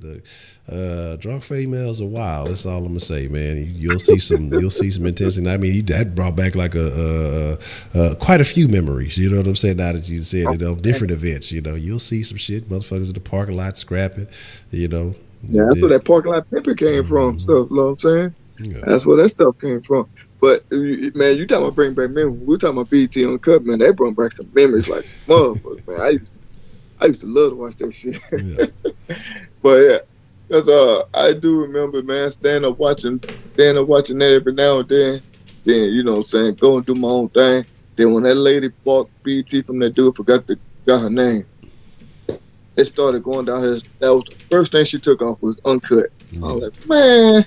I started watching BT after that. Then at one point in time, the only video show she had on was 106 and Park. So I forget it. I'm done. I'm done with BT. I haven't really watched it myself in years. But like I said, I'll watch it now because my wife might be watching something on BET. I might sit there and watch it with her. But if I'm sitting here trying to watch it myself, nah, forget that nonsense. No, yeah, I feel you, man. Man, look, Taylor May just took it some throwback memories, man. I ain't even them youngsters don't know nothing about that, man. You might got some couple older people that might remember that stuff, but these youngsters don't know nothing about that BET because they probably looking it up right now trying to see what we're talking about. BET Uncut, what was that? What was that all about? I don't know. I've never heard of it. Man, Brian, what's the motherfucking deal, man? It's always good to see you, man. Always good to see you. Man, I'm talking about my boy Baker, man. I know who he talk about. He talk about an old friend, man. He definitely had some very interesting slang. You know, some people are unique in their slang, and man, this dude, he's cool ass dude, man. He used to have some. He used to call motherfuckers woodpecker and. Oh man, I'm just thinking about the old football locker rooms because like I don't want to do the laugh because this is what I realized in the den. In the den is you got to be careful with the terminology you use. People take the terminology, they'll run off with that. You know, but you got to be careful because I'd have to start. Y'all don't want to know about it. We'll get it one day. I'm gonna have to have the Baker man call in one day, and then we'll share some stories with y'all. But man, that definitely is the bird man. You know what I'm saying? The word. OKCP the war without Westbrook. I ain't even watching that. The bird man. That boy used to have some slang. He was talking about he be slanging bird. I don't know. Hold on. Let's see. I think we okay. It should be back. It should be back. We was you know what I'm saying? We had a little bit of a technical difficulty. I think we should be back there. Okay. Yes, okay. Real basketball now. Yeah, man, that dude, they're still cool in the fan, man. Like I say, yeah, that real down to earth dude. That dude, man, hilarious. Man, it used to be a dude in the neighborhood because I'm from the same neighborhood as old buddy he was talking about, and there used to be let me make sure I say this right. You know, we talk about some crazy stuff in the den. It used to be a neighborhood necrophiliac. Is the proper term. Yeah, man, the dude used to always be like, oh man, he fuck dead bodies. And it used to be so funny. It sounds terrible because you're talking about fucking dead bodies. There's nothing good about that. But the way he used to say this shit, it used to be hilarious. You said the box. I don't remember the box. I do remember. Y'all know who I used to hate on BET. We were having a little throwback BET session when I used to watch BET. But I used to hate the little cartoon Cedar's World. Oh yeah. I used to hate fucking Cedar's World. About that. Yes. Yeah. Oh yeah. I don't know. It was because the thing was it was an old dude named neighborhood dude he dead now. So you know his name was Pete Wynn. He used to be like Pete Wynn fuck dead bodies, and so that shit used to be funny. But you would just have to hear him say the shit because it was just known throughout the neighborhood. Pete Wynn was the neighborhood pervert. He was just on some other shit. And he was an old ass man, you know, and it was what it was. You know, neighborhoods got those tales and stories, but you just have to hear. Like I said, one day I'm gonna have to make a list of all the crazy shit he used to say. But that shit was fucking hilarious. Pete the booty freak, yeah. But yeah, Cedar, I couldn't fuck with Cedar. Cedar used to be weird as shit to me. Cedar was weird. The shit that used to go live on BET that I'm mad that went off was Hits from the Street. Hits was the original prankster. Dog. He was the OG prankster, and that shit used to be so motherfucking funny. Milk it, milk it, milk it. That shit. Hey, was my I brought shit. up one right now. Well, I brought up one Baby Kid. See, I forgot about that one, especially when he did that movie with Baby Kid. That shit was funny as hell, man. I hate home dude passed away, man. I think he had a heart attack or something like that. I hate home dude passed away, man. But yeah, that was funny as hell, Baby Kid. Beat him like I owe you money. That shit was funny. That motherfucker was funny. What was it? Robin. What was it? What's his name? I want to say Robin. God damn. Okay. I always forget the fucking last name. Robin Harris. Robin Yeah. Harris. Look, I thought every other. I thought of Robin Givens, Robin Thicke, Robin Harris. Yeah, that's the motherfucker right there. Yeah, he was funny though. Test tube, baby. That motherfucker was funny, dog. It did. Like I say, he had a couple of roles in the Kid and Play movies. That's what I'm saying, man. You know, and here's my thing. As we venting and going down memory lane, you know, so I don't even know how we got here, but it is what it is. Like I say, y'all know how the deal goes. It's how it goes. Yeah, Robin, anyone know goddamn Robin Thicke. Robin Thicke was a damn singer and shit. But, you know, from the Kid and Play movies and shit like that, what do you have now that would be comparable to the Kid and Play franchise? Like, you don't have that anymore. You know what I'm saying? You don't have that anymore.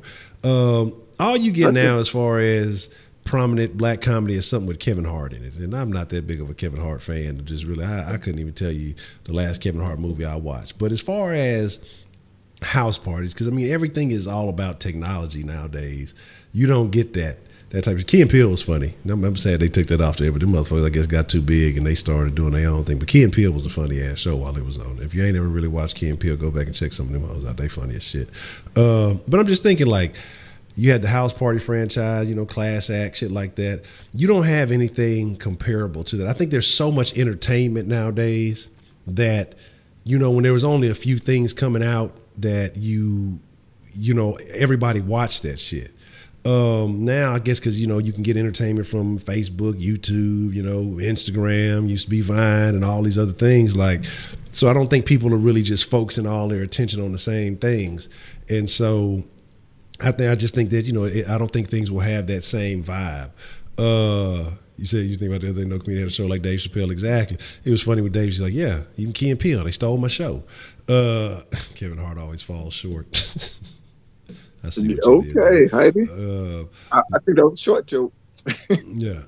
Key and Peele, it was basically. But I mean, I ain't mad at them because shit, if you had an opportunity to fill that void, you do it. And to me, the difference was with them being a duo as opposed to Dave just basically being Dave. You know, he had Charlie Murphy and he had old buddy Ashley Larry. You know, they were kosher. But them, the way they just kind of worked together, it was always funny, man. You say Epps, Cat, Chappelle, D. Ray Davis, only true comedians. Everybody else seemed to be acting. Yeah, and that's what I'm saying. And I want to see that. I just don't fuck with Breakfast Club too much. But I know Mike Epps was on there the other day, and they said he was spitting some real shit.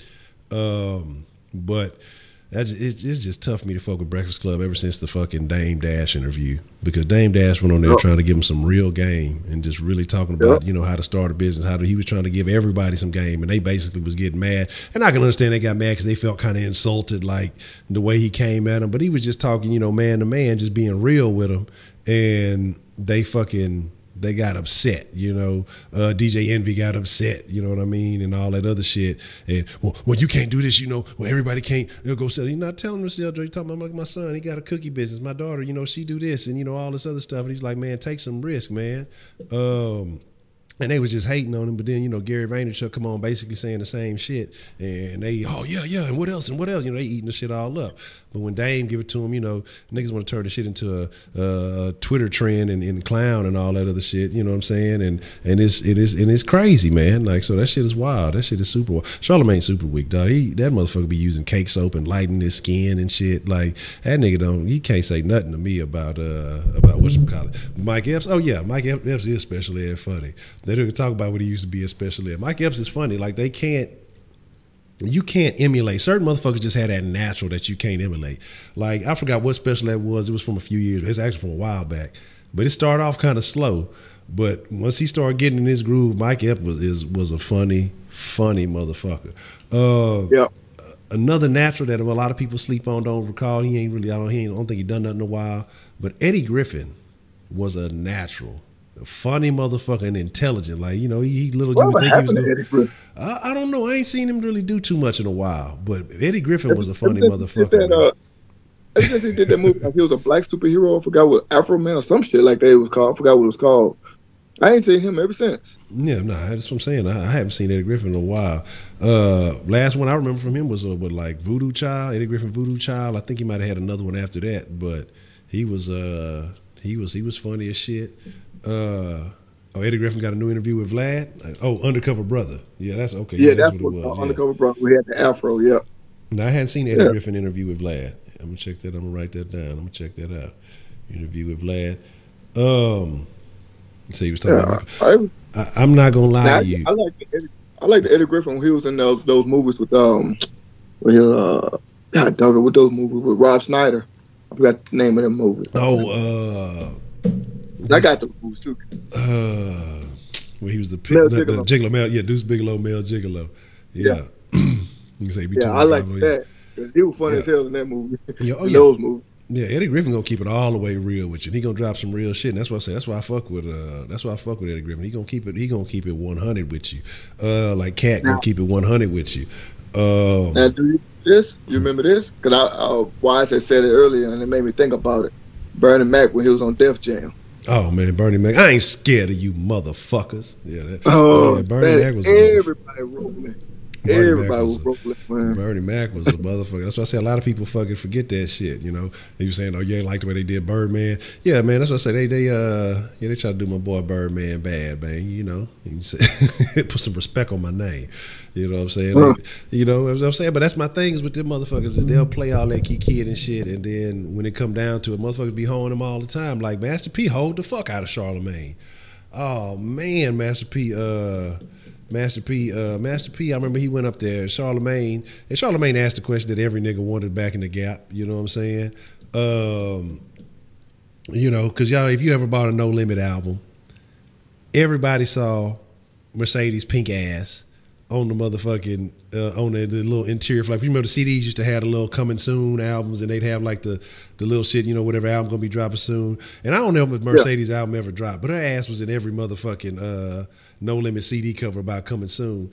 And so Charlemagne asked something, said something about with a fine ass. Or he said something like on some shit, and Master P like he told him. He's like, hey man, that's a friend of mine. You ain't gonna talk about it like you basically like, oh, I'm sorry, my bad. I'm sorry, you know, and all that. Oh yeah, you ain't lying. Jamie Foxx, I might need security. I think that's the one where he talked about getting in a fight with LL Cool J. That shit was hilarious. And then that the stand up, not the stand up, but the roaster, the Shaq roaster, Emmett Smith, I want to say it was that he did. Jamie Foxx is a natural.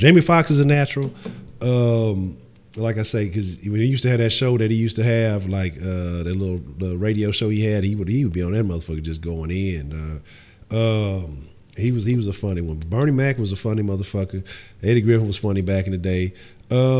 What's his name was funny back in the day, but he to me after the Friday situation, Chris Tucker.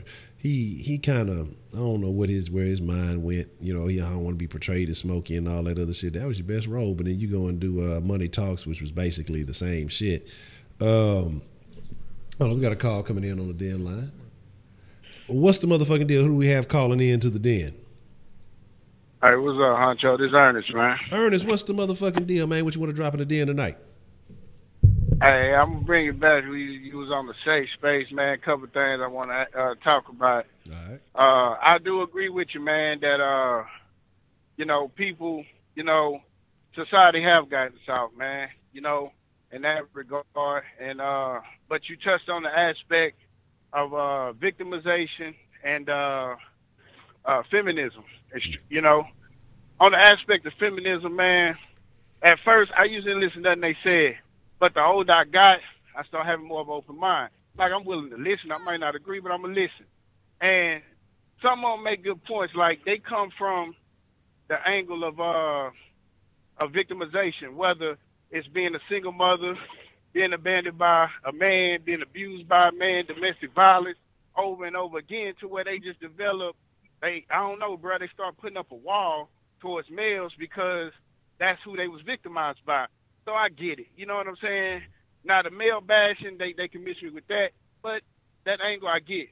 Now, on the aspect of people acting like victims, I'm playing the victim card. This is my angle, bro. Okay. To an extent, we always got to look at it from a historical perspective to try to get a decent understanding. So when it comes, say, for example, to black people, right? I do agree with you, bro. Like, we got to stop making excuses. You know what I'm saying? And we gotta just grind, do what we gotta do. Can't feel sorry for yourself, because ain't nobody gonna feel sorry for you in this world. No doubt about it, man. But on the flip side, when you start looking at certain things that happen, whether it was the crack epidemic, whether it was assassination of political leaders, whether it was the imprisonment of political figures, you know, in the black community, whether it was the promotion of gang violence through a movie called Colors, or the promotion to sell crack through a movie called New Jack City. All this is subliminal stuff, bruh, that went over a lot of our heads when we was younger. But the older you get, you start looking and you be like, dang, you know what I'm saying? And then none of us ask for this situation. We born into it. You know what I'm saying? And the only people you got as role models to a degree is the D-boys, the gangsters, da-da-da. It ain't really no positivity. And I think that's why you see what we see in a lot of our neighborhoods. See, like right now, I think this is the post-crack era, bruh. And we know what happened during that era. You know what I'm saying? It like flip the hood upside down. But at the same time, I just think that we got to look at everything within its context, because it's easy to point the finger and say, hey, you're playing the victim. But in reality, you are a victim, because, the odds were stacked against you. But just because you're the victim in the situation don't mean that, you got to want the world to feel sorry for you, because guess what? You look at different countries throughout the world, it's victims everywhere, bro. You know what I'm saying? But you got to do what you got to do, play the hand you dealt, and try to overcome the odds. But that's what I got, Honcho. Appreciate it, man. Man, I appreciate the call in, Ernest, man. Good shit. That's some good shit, though. Definitely. And, you know what? Go ahead. Oh, my bad, Huncho. You know what, Ernest? Me and Huncho talked about that before in previous days before. We spoke like that plenty of times before. And a lot of people, don't sit here and think like that. It's like you can't sit here and say that because you're in a certain situation, oh, I'm being held down and blah, blah, blah, things like that. Excuse me. Sorry, y'all. I'm getting over a little cough here. Sorry about that. But at the same time, people don't, people like to make excuses on why they are doing what they are doing instead of sitting here saying, damn, what did I get myself into? Or I was born in a situation I can't get out. No, we all have a way of doing things. And a lot of people only see what they way out as in music or sports. And I think that sucks. We as a people, we have various ways of doing things, on this earth. And we like to sit here and say, oh, I can't do this here because I was born in the ghetto. There ain't no way out of here. Bullshit. If you can't get out the way that you want to, then people don't want to get out. We have a bunch of different ways, because like Honcho just said a few minutes earlier, the mind is a powerful thing, and it really is. Educate yourself. Huncho says this a lot. Educate yourself, because there's a bunch of different ways that you can get out of your circumstances. And then a lot of people like to let other people kind of hold them back, if that makes sense. Cause like, oh man, we can't get out of this hood, man. We born to this. We were born in this. We gonna die in this. All kind of crap. It's like, look, check this out. If we can get, if these people here, put it like this, if Barack Obama could become president, what in the hell makes you think that you can't go get a damn government job at a damn post office or whatever? Don't you know the president? Hold on, one second. I'm going to catch up. We'll take this call quickly. We're going to finish on that concept, because you're on a good roll. What's the motherfucking deal? Who we got calling into the den? Hello, good evening. This is T'Challa, and you guys are talking about a good topic right now, so I just wanted to chime in on just this victim culture that's kind of going on now, and just being born into a situation and kind of using that as a crutch and an excuse to just stay stagnant where you are. I think it's just a lack of discipline, because, to come up out of a kind of a difficult situation, or just anything in general, to grow and develop in life as an adult and a human being, it requires you to actually do some work, have some critical thinking skills, develop some discipline, change your habits, change the people you hang around, change some of your limiting beliefs, It will cause you to maybe get rid of some people that you hang around, be different. And a lot of people are not willing to do that.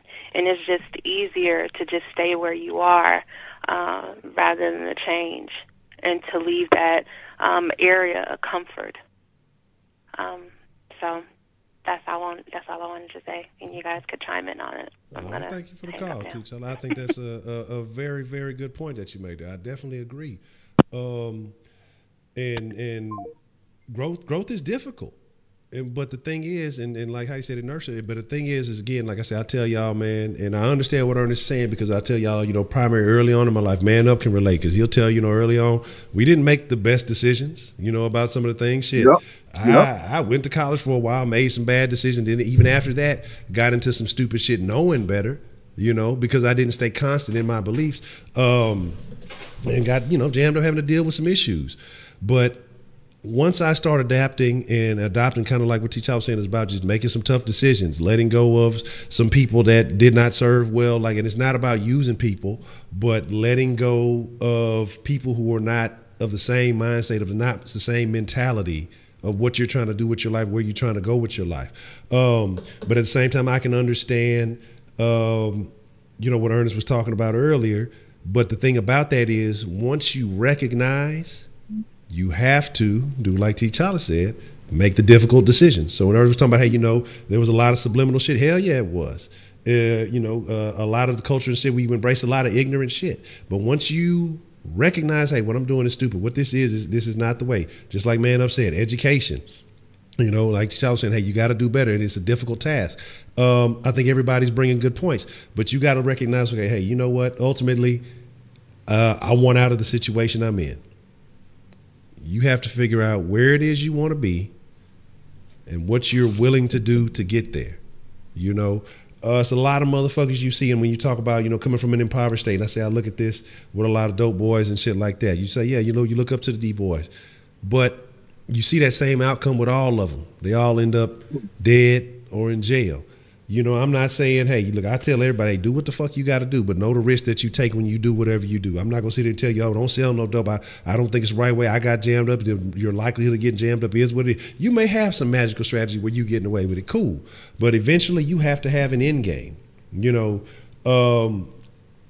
If that's what you got to do to raise your platform, cool, because you see a lot of these motherfuckers, they be sitting on 6-7 figures, got money and then complaining about their situation, what it is. You can get up out of that.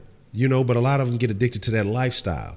You got to train your brain, man. You got to you got to do better. And it's not going to be easy, because if you spent, say, 18 years of your life in a certain neighborhood or a certain environment because, you weren't able to financially get up out of it. And nowadays, especially with social media and all this, motherfuckers are finding out younger and younger how to create business, how to do things. Then everybody's not going to get that. It takes a while sometimes. It takes some people longer than others to figure out what it is that they're good at, what's going to click, and how they're going to be able to use that as a stepping stone to get out of that situation. But when you realize and you know better and the information is out there, you got to decide to do better. No matter how far behind in the race you are, you got to say, hey, you know what? I can do better than what I'm doing. You got motherfuckers 50, 60 years old, still rocking FUBU, still sagging, still doing all this same shit, patrolling around the hood, still in the same little hole in the wall, still doing the same shit, and then complaining about life is treating them this kind of way, that kind of way, but they're treating themselves that kind of way. Because you done seen all these people come up around you. You done seen all these people, generations at this point, by the time you're age that came up, somebody, there has to be something that these other people do that you could do for yourself. But a lot of people don't want to educate themselves. It's easier to say that, it's the man holding me down, or it's this holding you down, man. And a lot of motherfuckers be so insignificant, the man don't know you exist. You know what I'm saying? That's a bad Taylor, man. I appreciate you following through, man. And the thing is about it is just that you got to figure out your lane, man. You know what I'm saying? He said he took his mom out for dinner on her birthday and saw a dude about 60 years old, crip walking. Stop. Damn. Stop. Nigga about to look. He better have some insurance. You just go fucking break a hip, crip walking. I broke my hip trying to be a crip. Hey, it's like I was saying like this before, man. Look, I hate that people put it on themselves. It's bad enough people put it on us, but then you put it on yourself as well to say that I can't do this because of this and that reason. You could do anything you want. People don't want to put in the hard work. They want it to just come all right now and they'll be okay. No, you got to put in the work. It takes time. You know what I'm saying? But people just want to make excuses on why they can't do this and why they can't do that. And like Honcho said, yeah, I went to college. I went to the University of Houston, you know, in Third Ward, right across from TCU. I mean, not TCU. Yeah, whatever. Anyway, I'm going crazy right now. But yeah, I went to the University of Houston, and I didn't graduate. I realized that wasn't for me, and I made dumb decisions. You know what I'm saying? And I did, and I'm still living with those dumb decisions that I made even to this day. TSU, thank you, Heidi. I don't know why I said TCU. I don't know why, but anyway,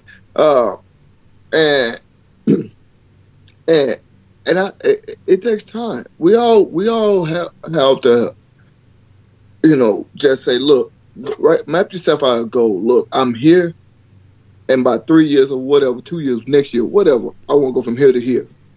And then you got to write out your plan, each step, what you're going to do to get there. You know what I'm saying? Each little step, what you got to do to get there. And then go for it. And yeah, you're going to have to let somebody go. I've let a lot of my family members go, close family members too, that I was real cool with growing up. Friends, family, you know what I'm saying? I had to say, peace. I'll holler at y'all. You know what I'm saying? Because it's not that they're bad people. No, it's just that, look, I want to go here, and you want to go there. We're going two different directions. Whether it's good or bad, that's up for debate. But I'm not trying to go your direction, and you're not trying to go mine. So guess what? We got to just separate. Yeah. That is what it is. That's just how this life goes. And I think you said that. I forgot his name. They called it earlier. I think you said Ernest. I forgot his name. But anyway. Okay, Ernest. And Ernest made a good point. You know, about these movies and stuff. That is kind of like subliminal message in our mind to people saying, and they go see these movies now. See, that's how we gotta live. No, it ain't how you gotta live. You know, all they doing is just making money off of your dumb stupidity, off of your dumb thoughts. Just like when you watch all these TV shows, these reality shows. I even tell my wife, I say, these people making money off of your dumbass drama in your life. These people just making money off of you. Now, all you got to do is just sit here and say, look, yesterday I was here, tomorrow I want to be there, and you just go do it. Plain and simple. That's it. But people don't want to do that. They just want it to happen right away. They don't want to work for it. And I think that's just dumb. It's just stupid. I agree. And I think when it comes to that, too, is what you have to do is you got to search and you got to find, I think, too, what comes with that culture. You know, when he talks about the movies and the things like that, I think people go for stuff that they can relate to. And I think when people kind of gravitate towards that, it's because it's a lack of dreaming. And, you know, when you come from a place of lack, you know, it can be hard to really dream, because motherfuckers will tell you, hey, that ain't going to happen. You know, you're going to always be this, especially when you come from a culture. If you're raised by a family, always say, oh, you know, this is what we are. This is what we always going to be. This is what we always have been. If people have that belief that, you know, the man got a thumb on your neck, or, you know, a foot on your neck, or whatever it is going to be, it's hard to see differently. It's hard to feel differently, and I can understand that. You know, the mind, again, we talk about, is powerful. So if it's trending in a negative direction, it's going to be hard for it to turn around and start getting positive. I told you, for the majority of my life, I was an extremely negative person. You know, I can only say for a small fraction of my life have I been trying to get more positive about the way I think. You know, sorry, like I said, I'll tell you, I've been meditating, trying to come from a mindset of love as opposed to anger and hate and, you know, judgment and stuff like that. You know, everyone's outside of, you know, even though we talk about safe spaces, people like that, hey, I wish all those people well. I hope all those people have great lives, overcome those problems and succeed. But my thing is this, you just gotta seek different role models, and you gotta look at it like, again, it can be hard to believe, but you gotta say, hey man, there's been people who come from the same environment that I have that have succeeded. And I know the easiest ones to see are the rappers, or the rappers, or the entertainers, you know, maybe in the movies, you know, and again, it tells you, you know, you say, oh, well, these people living like my neighborhood is, so maybe that's just how it's supposed to be. But there are people who have come out and been successful from the same neighborhoods, you know what I'm saying, the same hood, the same whatever it may be. It's just rare because, you know, they had to escape that mind from there, to escape that mentality. It's a show that I watch on YouTube called Impact Theory. And this guy has all kind of people who've come from different backgrounds, you know, and very interesting. I saw one. It was actually a reason I caught 2 episodes back to back, and both of these guys were from Houston. One was from 5th Ward, the other one was from 3rd Ward. And these guys have gone on to have very successful lives. And one from 5th Ward ended up being like Steve Harvey's manager. You know what I mean? And he just did a bunch of stuff. And he was talking about he worked for IBM for a long time, and then he kind of went out and he was successful at that. But he says that he used to watch TV and then go outside and look at his neighborhood and be like, man, it don't look like nothing like that. I want that. I want what's on that TV screen. I got to figure out how to get that, at a young age. And so he would make visions in his mind of that, him living that lifestyle, living better than what it was. And I think people have a hard time doing that. And that's why I suggest, and again, even though it's still relatively new to me, I suggest meditation like most, because you'll start to subconsciously or unconsciously start making better decisions that'll guide you to that when you start thinking about stuff differently. But again, this is a lot of shit that the overwhelming majority of people don't know, and I feel like that's unfortunate. That's why I say, with schools taught different stuff, but they don't teach you to become an independent. They teach you how to be a worker and how to work for other people and how to fall into the system. That's true. My thing is, I saw how you say something earlier I wanted to address. You said, here's the key. If you tell someone no excuses, they probably dig deeper in their negative position because it's harsh. So how is one gently placed on the right track?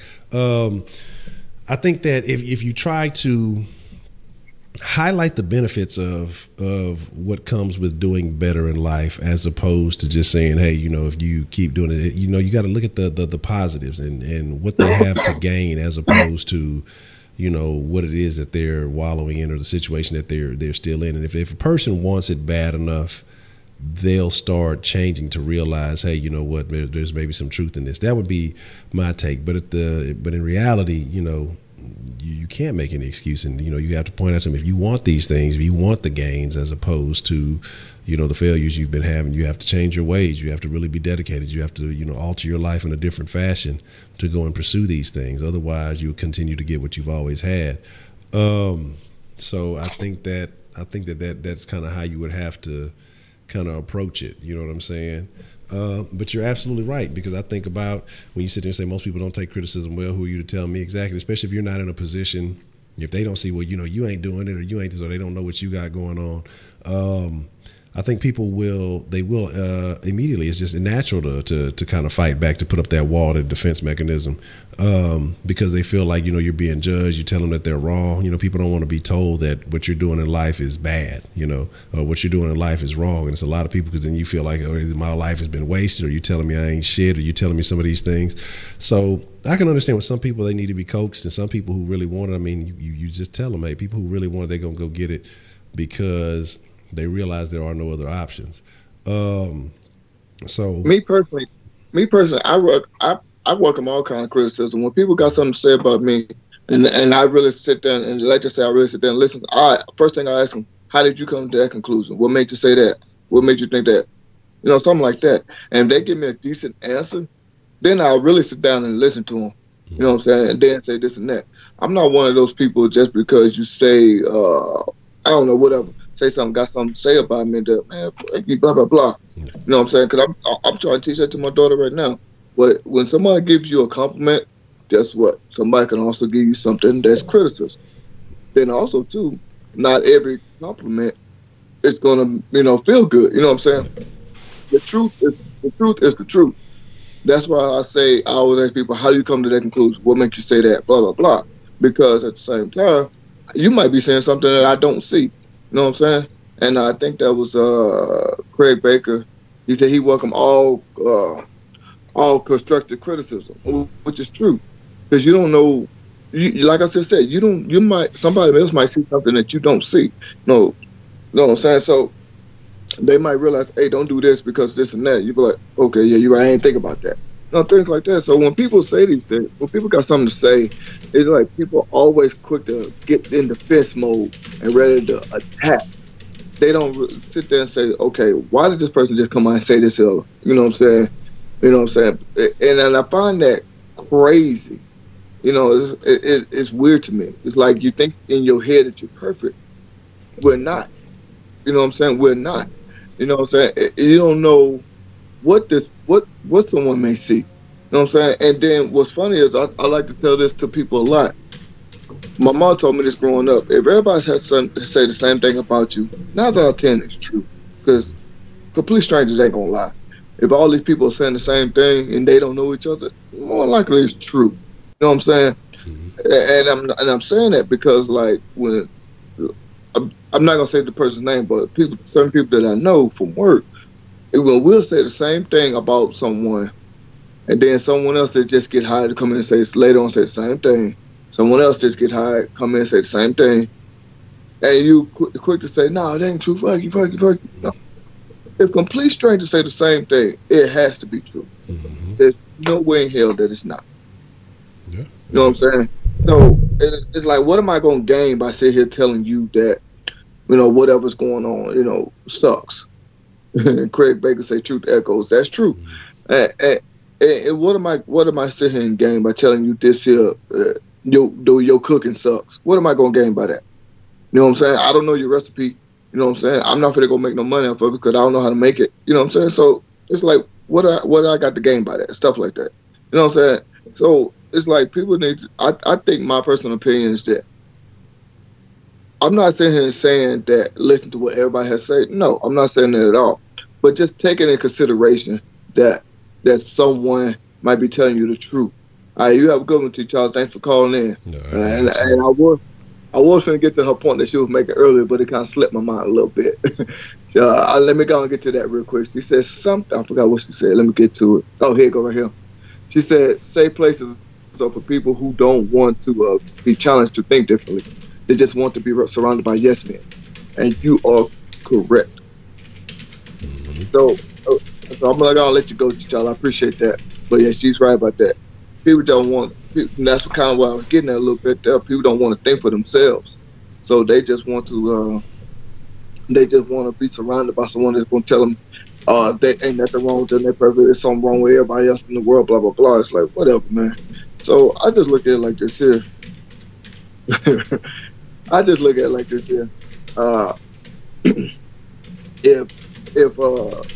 If you can't sit here and say, stop. Like I tell my daughter all the time, come on, put your jacket up on you. Like my jacket lace right there. I said, put your jacket up on you like that. You know what I'm saying? Put it up on you. You know what I'm saying? She'll sometimes get a little attitude with me, be like, oh. I said, what? Why even have it on if you're going to have a way off like that? You know what I'm saying? So it just gets to the point to where sometimes you tell someone something, they just put to be in attack mode when there's no need for it. They just put to get there. We all, even myself, everybody need a little bit of criticism to wake themselves up, to get, somebody else might see something that you don't. It is what it is. Okay.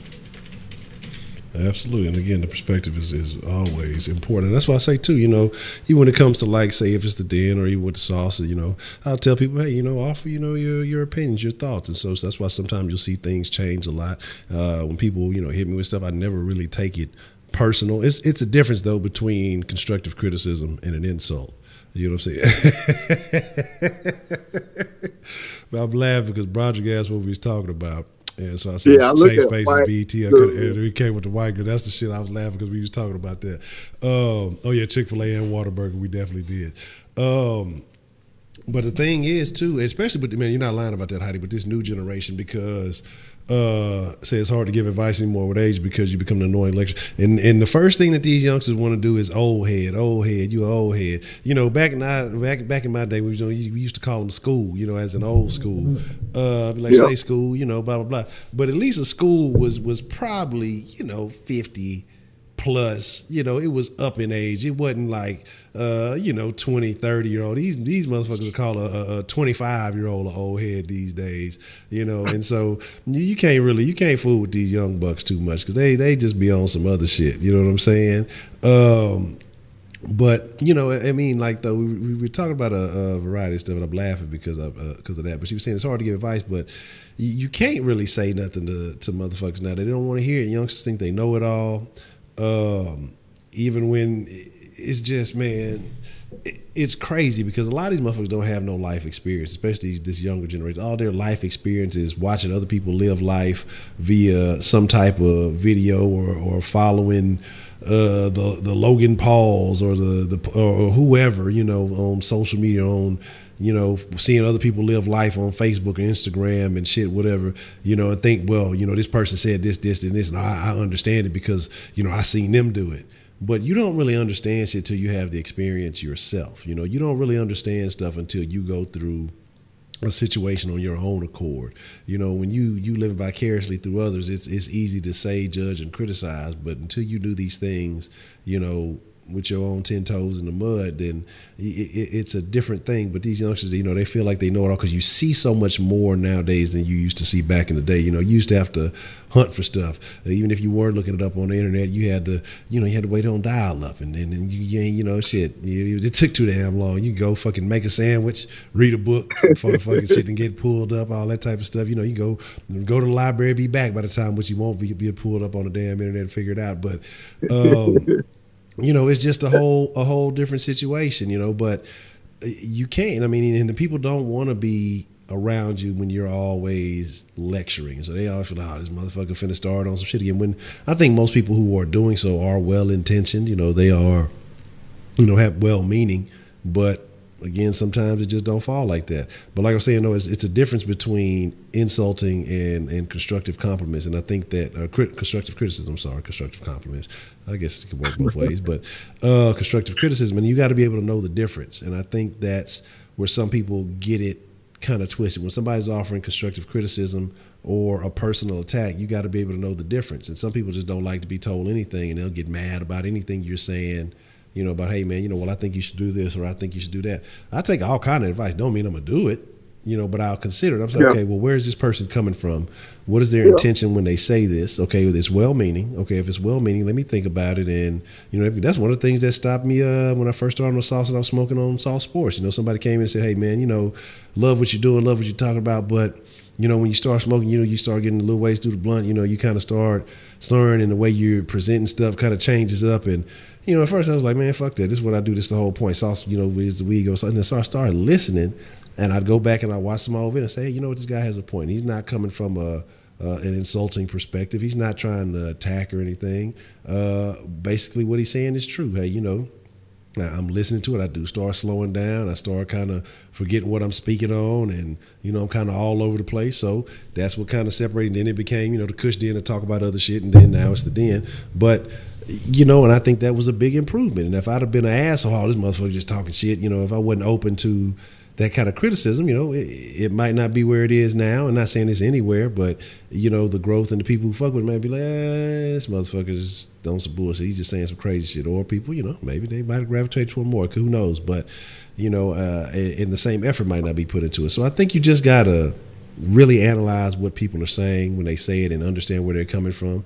But it's up to you ultimately if you're going to take the advice or not, you know? So I think that's just kind of that's just kind of how it is, man, you know? So I also look at it like this, it's kind of like what you were just saying about somebody giving advice. I was trying to tell this guy at my job the other day. He was telling me what he do. You know, he just came out of the blue. I didn't ask him no question. He just came out of the blue and told me what he was a little young guy. I think he said like 23, something like that. He came out the blue telling me what he do to, you know, satisfy his girl. I was like, okay. I'm like, I don't want to know all that. What you telling me that for? But I said, now listen. You know, he just came out and told me, now listen. And I'm not going to say exactly what he was saying, but I was telling him, I was like, you know what, man, because you've been doing it for so long, she's going to expect it. But if you never would did you know, what he was saying, you would never have to do these things. If you had game, if you take your time to do other things right, you wouldn't have to do extras to make someone happy. Mm-hmm. If you just take your time and do the simple things, you wouldn't have to do extra things. And he wouldn't, oh man, I know what I'm doing. I've been doing it for so long. I said, okay, yeah, you're right. You've been doing it for so long. Now someone's going to expect it. But if you would never have done it, then they wouldn't have worried about it. They would have been like, okay, that's not who he is. Fine. They would just accept what you bring to the table. And so it's kind of like what you were saying, how these younger people don't listen. They want you to just be like, they want to be like, oh, this old man don't know what he's talking about. These young, and I admit I was like that when I was younger, so I know what he's talking about. But at the same time, like I told y'all before, I gave you the story how I turned around and started listening to what the old people had to say. Things happened to me. It came to the point to where one time it was, I was like, look, these people been in this longer than me. They've been through the same thing that I've been through. Let me see what they talking about. You know what I'm saying? It's one thing my uncle told me. The players change, the game doesn't, which basically means we're all doing the same thing over and over and over, just a never-ending cycle. Only thing different is the times have changed. That's it.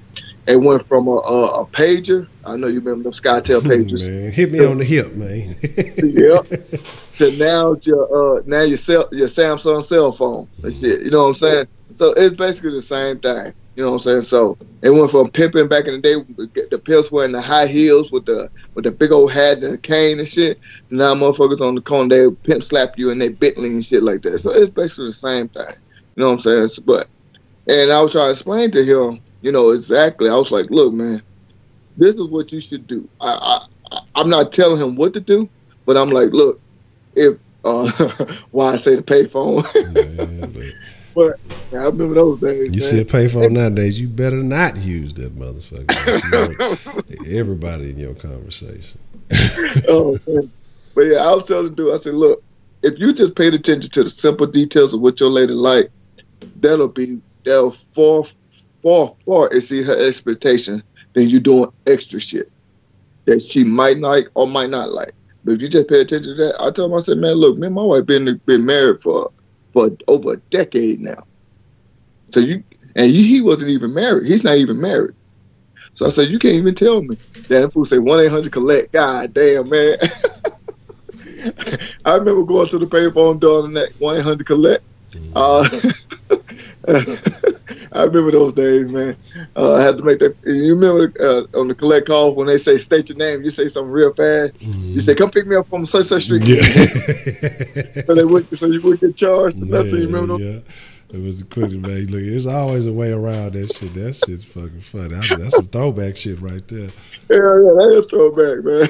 I remember those days, man. I was so crazy. Just got me thinking about that stuff, man. When he said that, took me way off of what I was talking about.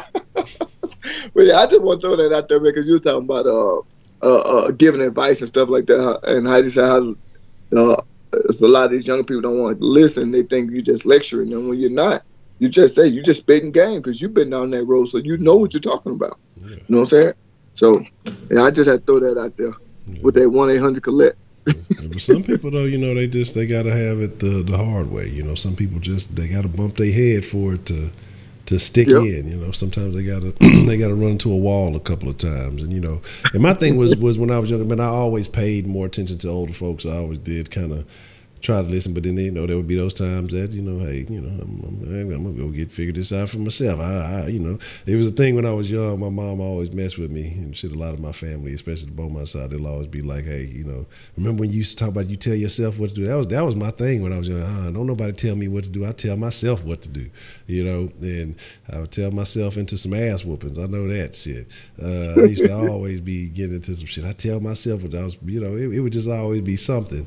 But I was hard headed for a little while, but but again, you just have to learn some things sometimes, and you're gonna learn the easy way. You're gonna learn it the hard way, man. And when I listen to a 75-year-old who says weed is bad for you and to get married, I'd listen to him. I've heard. I mean, I've had old people say things. Probably later 60s, maybe not that old quite so much, but don't mean I'm a act on what they say. I will listen. I listen to almost anybody, And again, if their intentions are good, but doesn't mean that I'm going to act on what they say. Yeah, and that's what I'm saying. I'll listen. Okay, well, this person saying this, and they might be right, but especially if it's somebody who, if they ain't never smoked no weed, hey, weed bad for you, don't do that, and you ain't never had no experience, but I don't want to hear it, especially if you got a beer in your hand or some shit like that, you smoking a cigarette and drinking a Budweiser or some shit, and you telling me not to do this, and the third. I'm gonna be like, look here, bud, I hear you, I definitely hear you, but You know, a hard head make a soft ass. Boy, you ain't lying. I learned that quick, fast, in a hurry. Hard head make a soft behind. Shit. What? Shit. Oh yeah, my mom used to always tell me, "Okay, you don't want to listen. I'm gonna give you something that's gonna make you listen." She used to make me go get my something she gonna whoop me with. She used to make me. That was torture. Man, that was the toughest part, going getting it, because that was the mental, the psychology aspect of it. Because in your mind, you just imagine how bad this whooping finna be. You finna get your ass whooped, and then you picking out the weapon that you fucking the tool of your destruction. You know what I'm saying? And my grandma, man, I remember, especially back in Bowman, when she would whoop me.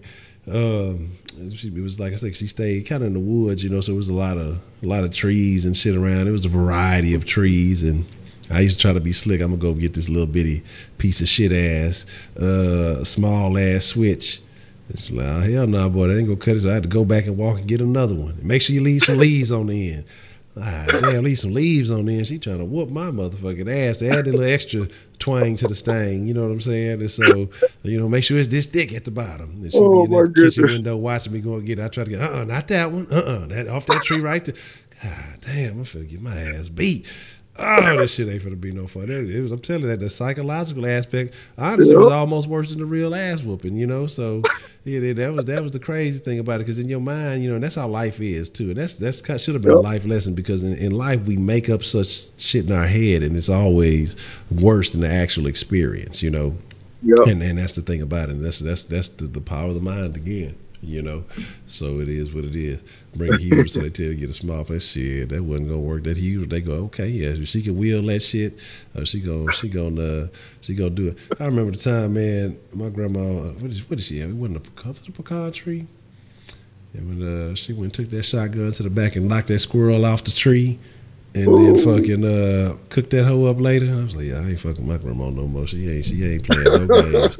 Yeah, she ain't playing no motherfucking games. Yeah, I'm finna listen to what she said. She would look like she done fired off one of the squirrel, and then she done cooked that motherfucker up. The skits that did today. Yeah, yes ma'am, okay, yes ma'am, I'm on the way, I'm doing it. Yeah, it wasn't no hesitating. Wasn't playing no game. Shit, that's true, man. That's true. My grandfather used to do some shit like that, man. He used to take me camping a lot. And he used to say, "See that snake right there? Watch this." He'll have one of them old school forgot what they call them, damn knives. Forgot what they call them, but anyway, and he just see that snake right there. He said, hey, "That bitch be that knife being that damn snake like that. He stick it up like that, and that snake be it's gone." The next thing you know, he's skinning that motherfucker. He'll start a fire, you know, he'll turn that bitch. I'm like, what the fuck? I'm like, 6 years old saying some shit like this. I'm like, he fucked with my head real good when I was a kid too, man, saying some shit like that. Yeah. I learned a lot from my grandfather, man, before he died. I'd be like, yeah, you knew, look, they wasn't playing no games back in the day. Shit. Especially because they ain't have all these distractions we got, so they gonna learn to hone on them small skills, you know what I'm saying? And shit. I wish that shit would give me an extra whooping. Talk about telling them, okay, I'm gonna go get the switch, then walk to the mall for the day and return from the mall with flowers. Shit, you gonna get whooped.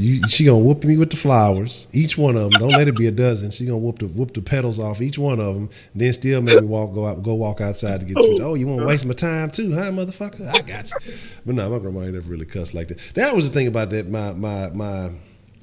My countryside, well, they all country in a way, but the Beaumont side of the family, they don't really cuss, don't really use any profanity. But boy, them motherfuckers are getting your ass on some shit. You know what I'm saying? I'm talking about they don't play no motherfucking game. Didn't run really just very vulgar people, but we're getting your motherfucking ass. We got a call. We're going to take this last call. We're going to get ready to wrap it up shortly. But what's the motherfucking deal? Who we got calling in to the den this evening? Hey, Honcho. Hey, man, it's Ernest again, huh? Ernest, what's the motherfucking deal, man? What you got? Hey, I want to comment on what y'all talking about, man. I remember same thing, man. You know, growing up, grandma make you go get the switch, tell you up with it. But this thing I want to go at, I got a question for y'all. All right. Back then, all right, in today's society, if parents did that same thing, that says child abuse. You know what I'm saying? But you and I know, hey, when we got a whooping like that, we deserved it, and in the end, it made us better in the long run. So I just kind of want you to touch on that angle, like growing up then as opposed to now, because it's a difference between discipline and abuse. And I think, bruh, that's why a lot of these youngsters are wilding, because they don't have that discipline that they need, you know what I'm saying, to keep them in line. And like I tell my son, man, the day that you can grow, the day that you can go in society, steal something, and it not be no consequences, is the day that when you do something wrong in the house, it won't be no consequences. To then, it's going to be consequences for your actions. You know what I'm saying? But, yeah, I'm going to hang up and hear what you got to say, man. Man, appreciate the call, Ernest, man. That's a good one, man. Definitely. That's a good one. Man, and I definitely agree with that. What you got on that one, man? Oh, my. Yeah, I would say this. I agree 100% with what he's saying, because I was thinking about that, too, with a lot of things these kids are doing these days. And I say that a lot, too, around, like, these little 20 years old at my job and stuff. I'd be like, man, if y'all were growing up, y'all wouldn't be able to handle it when I was growing up. Y'all been ran away. Y'all been, did all kinds of crazy shit because y'all wouldn't be able to handle it. Y'all cry about this and that and stuff like that. I'm like, man, and kind of like what you were saying, when I get my ass whooping, my mom used to say, if you cry, I'm going to give you one more. You keep crying, I'm going to give you one more. Oh, you crying? I'm going to give you something to cry for. Exactly. I mean, she used to tell me stuff like that all the time. And I had to sit there like that. You know what I'm saying? It's like these kids today, if you tell them, I don't know, the shirt they got on is ugly, they ready to fight. I'm like, man, I was told growing up that I was ugly, that I look like a piece of shit. And I was like, okay. But right now, if you tell somebody they shirt they got on is ugly, no, they can just go change the shirt or whatever. They ready to fight. They ready to throw down. They ready to shoot you, kill you. All that over nonsense. Yeah, you know what I'm saying? It's crazy. It's crazy, but I agree, man. When you was talking about how you talking about today is much different from back then, and I do agree. We did with a man thing. We were doing the Soft Society. We did a thing, and I did a little bit of looking into it, and I wonder, and it kind of the study again. It was basically saying that, children who get whooped by their parents, they grow up to have this fear of the parents, and it causes these issues. And I see it, but then I think back, man, maybe you need to have that fear. It makes me think of, I don't know if y'all watch, it's a show called Big Mouth on Netflix. And it's wild. It's a wild show, but it's about these kids growing up through puberty. But there's a character on there in the second season called the Shame Wizard, and basically he talks about shame being a kind of like a checks and balance for your behavior. But my thing is this: I think you need to have a little bit of fear. You need to have a little bit of fear of something. Because if not, if you let that stuff go unchecked, then that's why you have a lot of this wild shit. That's why you have these like these people you see on YouTube just doing stupid shit, motherfuckers like Boonk Gang and shit like that. Well, I don't know. He says he wants to have his name changed. He's supposed to have changed his life after he done shot himself.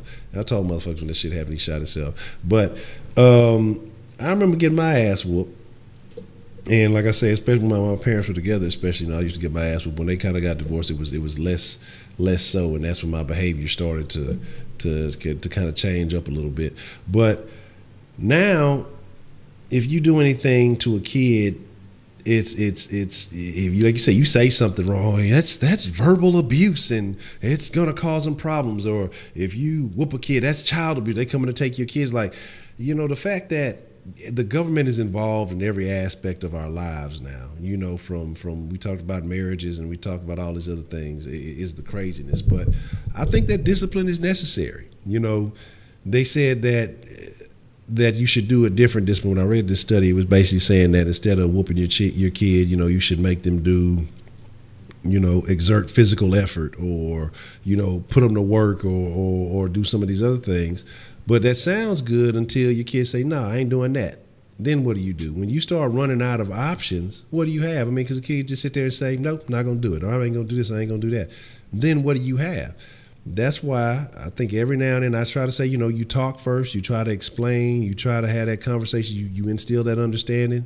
But they have to know that your ass will get whooped if you thinking that, you know, you just gonna continue to get out of line. Sometimes you got to put the fear. You got to put a fear and have a healthy fear of your parents.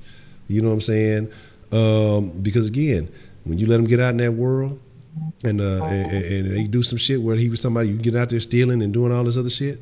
Because if it ain't a fear of your parents and you don't have a fear of no kind of authority, then you're gonna be wild and not thinking you're gonna deal with the police like that. And guess what? They don't give a fuck about you. They gonna treat you a whole lot worse. Yeah, they gonna treat you a whole lot worse than what anything your parents could have done. And so you need that type of physical discipline sometimes, you know. And that, again, that gives a healthy fear that establishes that level of respect. You know, yeah, I'll beat your motherfucking ass. You know, and it's not like. But I think what you have though these days though, and I think more so in some of these single parent homes is in certain single parent homes. Especially I think like the single mother homes, you have women who may be frustrated and things like that. And they'll take out additional forms of anger on the child. Like as a parent, if you're going to spank your child, if you're going to whoop your child, you have to understand. And that's what my thing I felt like my parents did when I did. They didn't take out additional frustrations on me. They punished me for the actions in which I did, you know. Like Craig was talking about earlier, they had that conversation with you while you was getting your ass whooped, you know, and that was the worst conversation. And then after they whoop you, now look, I know this gonna hurt me more than it's gonna hurt you, but you know, you a motherfucking lie. I'm the one over here ass hurting, you over here talking to me, you just fine, you mother. But now, you know, but I mean, it is, and there's a difference because there are situations where people will take out and abuse the children because they're frustrated with other shit that's going on in their lives, and this is a way for them to vent and exert all that frustration. And I think a lot of people do that. So I think there has to be a healthy understanding of what discipline is and then where beating your child is. But we've gotten all the way away from that, and now you got motherfuckers who are more concerned with trying to be friends with their kids on social media, on Facebook, and, you know, being buddies with them and going out with them and doing all this other shit. Like, that's not the lick. That's not what it is. You know, you're not to be friends with. You're supposed to be a role model. You're supposed to be an original role model, not be worried about the motherfucker. Well, this person on TV is doing this and they're poisoning my child. Guess what? Cut the fucking TV off and you be the inspiration to your motherfucking child, because that's what it's supposed to be. But instead, people push those responsibilities off on others and expect other people to come in and handle that shit. And that's not really what it is, man. That's not what it is at all. But it's unfortunate that people do that. My mom used to tell me this. She used to say, the reason why I'm giving you these ass whoopings is because I care about you and I love you. And of course, back in my head, I'm like, no, the hell you don't. But, you know, you're a kid. You don't know no better. But now I'm older, I understand it. Because she used to say, excuse me, I'm sorry. She used to say, if you steal something from me, I'll give you a whooping, hope you learn your lesson, you never do it again. If you go steal from somebody down the street, they don't care about you. They'll kill you. And she made a good point. And they're kind of like what you were saying, because I was just going to say that. My mom told me that, and it was like, she makes a good point. People, well, I ain't going to say all the time because that's not true, but a lot of times when your parents or your family do stuff, they trying to teach you stuff is because they care about you. It might not feel like at the moment when you're young. You might think they smothered you and want them to leave you alone and blah, blah, blah. They don't leave you alone because they want to see you do good in this world. And like I said, when I was younger, hell no, I didn't see it that way. I'm like, man, no, the hell you don't care about me. How you, like you said, my mom, you said that too. This gonna hurt me more than hurt you. What? And I remember the first time mom told me that, I looked at her like, I ain't saying anything because I never knew I was gonna get them worse ass whooping, but I did. But I gave her this look like, no. But yeah, but like I said, now I'm grown, I'm an adult, and I have kids of my own. I understand everything that she was saying and everything that she was doing. And what Ernest called it about, he said it right. He said it perfectly. When we used to get ass whooping, whether we admitted it at that time or not, we knew we got the ass whooping because of stuff that we did. It's not because of what society said and all that. Nowadays, if you pop your child on the hand like that, that's child abuse. They can call the police on you, have you arrested and stuff like that. It's like, okay, guess what? Now, when this child goes out there and start doing all this crazy nonsense because I'm not giving them no discipline at home, then what you going to say? Oh, that's a product of the parent that wasn't raised right and all that stuff. That's what you're going to say. You know what I'm saying? So the thing is this here. It's like, yeah, we could probably discipline other ways, but like you said, you're gonna run out of options. Yeah. You're gonna run out of these options. And then what you gonna do? Because you can't keep doing the same thing for every little thing. Yeah, I got whoopings for this. I got punished for this. I had things taken away from me for this. Or at certain points when I was getting ready to go to a party or something, my mom said, nope, you can't go because of this and that. You know, whatever. So it all depends. You know, you're going to run out of options. So, and I'm not saying like Adrian Peterson. Well, I didn't actually see what happened, but some people say they did. But Adrian Peterson supposed to have held his daughter up by one arm and was spanking her. Yeah. I'm not saying do no crap like that. No, I'm not saying none of that. What I'm actually saying is, look, there comes a point, like you just said, there comes a point where you do have to instill that fear in them.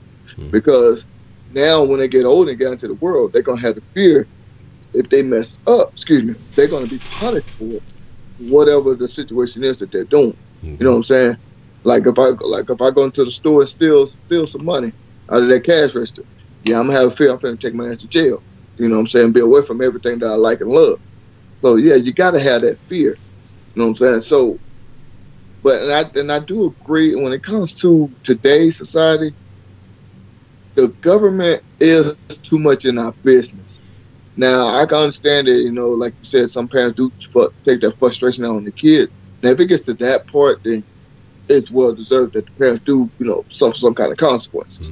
But if I'm just sitting here and I say, look, like I do with my daughter sometimes, if she does something wrong, I say, look, remember, and I told you not to do this, and you did this. Just because you did this, you're on punishment for a week, and I'm taking this and that from you. Yeah. I let her know exactly what's going on. I'm not just gonna walk into the room and say, oh, you're on punishment, give me this, give me that. So why? I didn't do anything.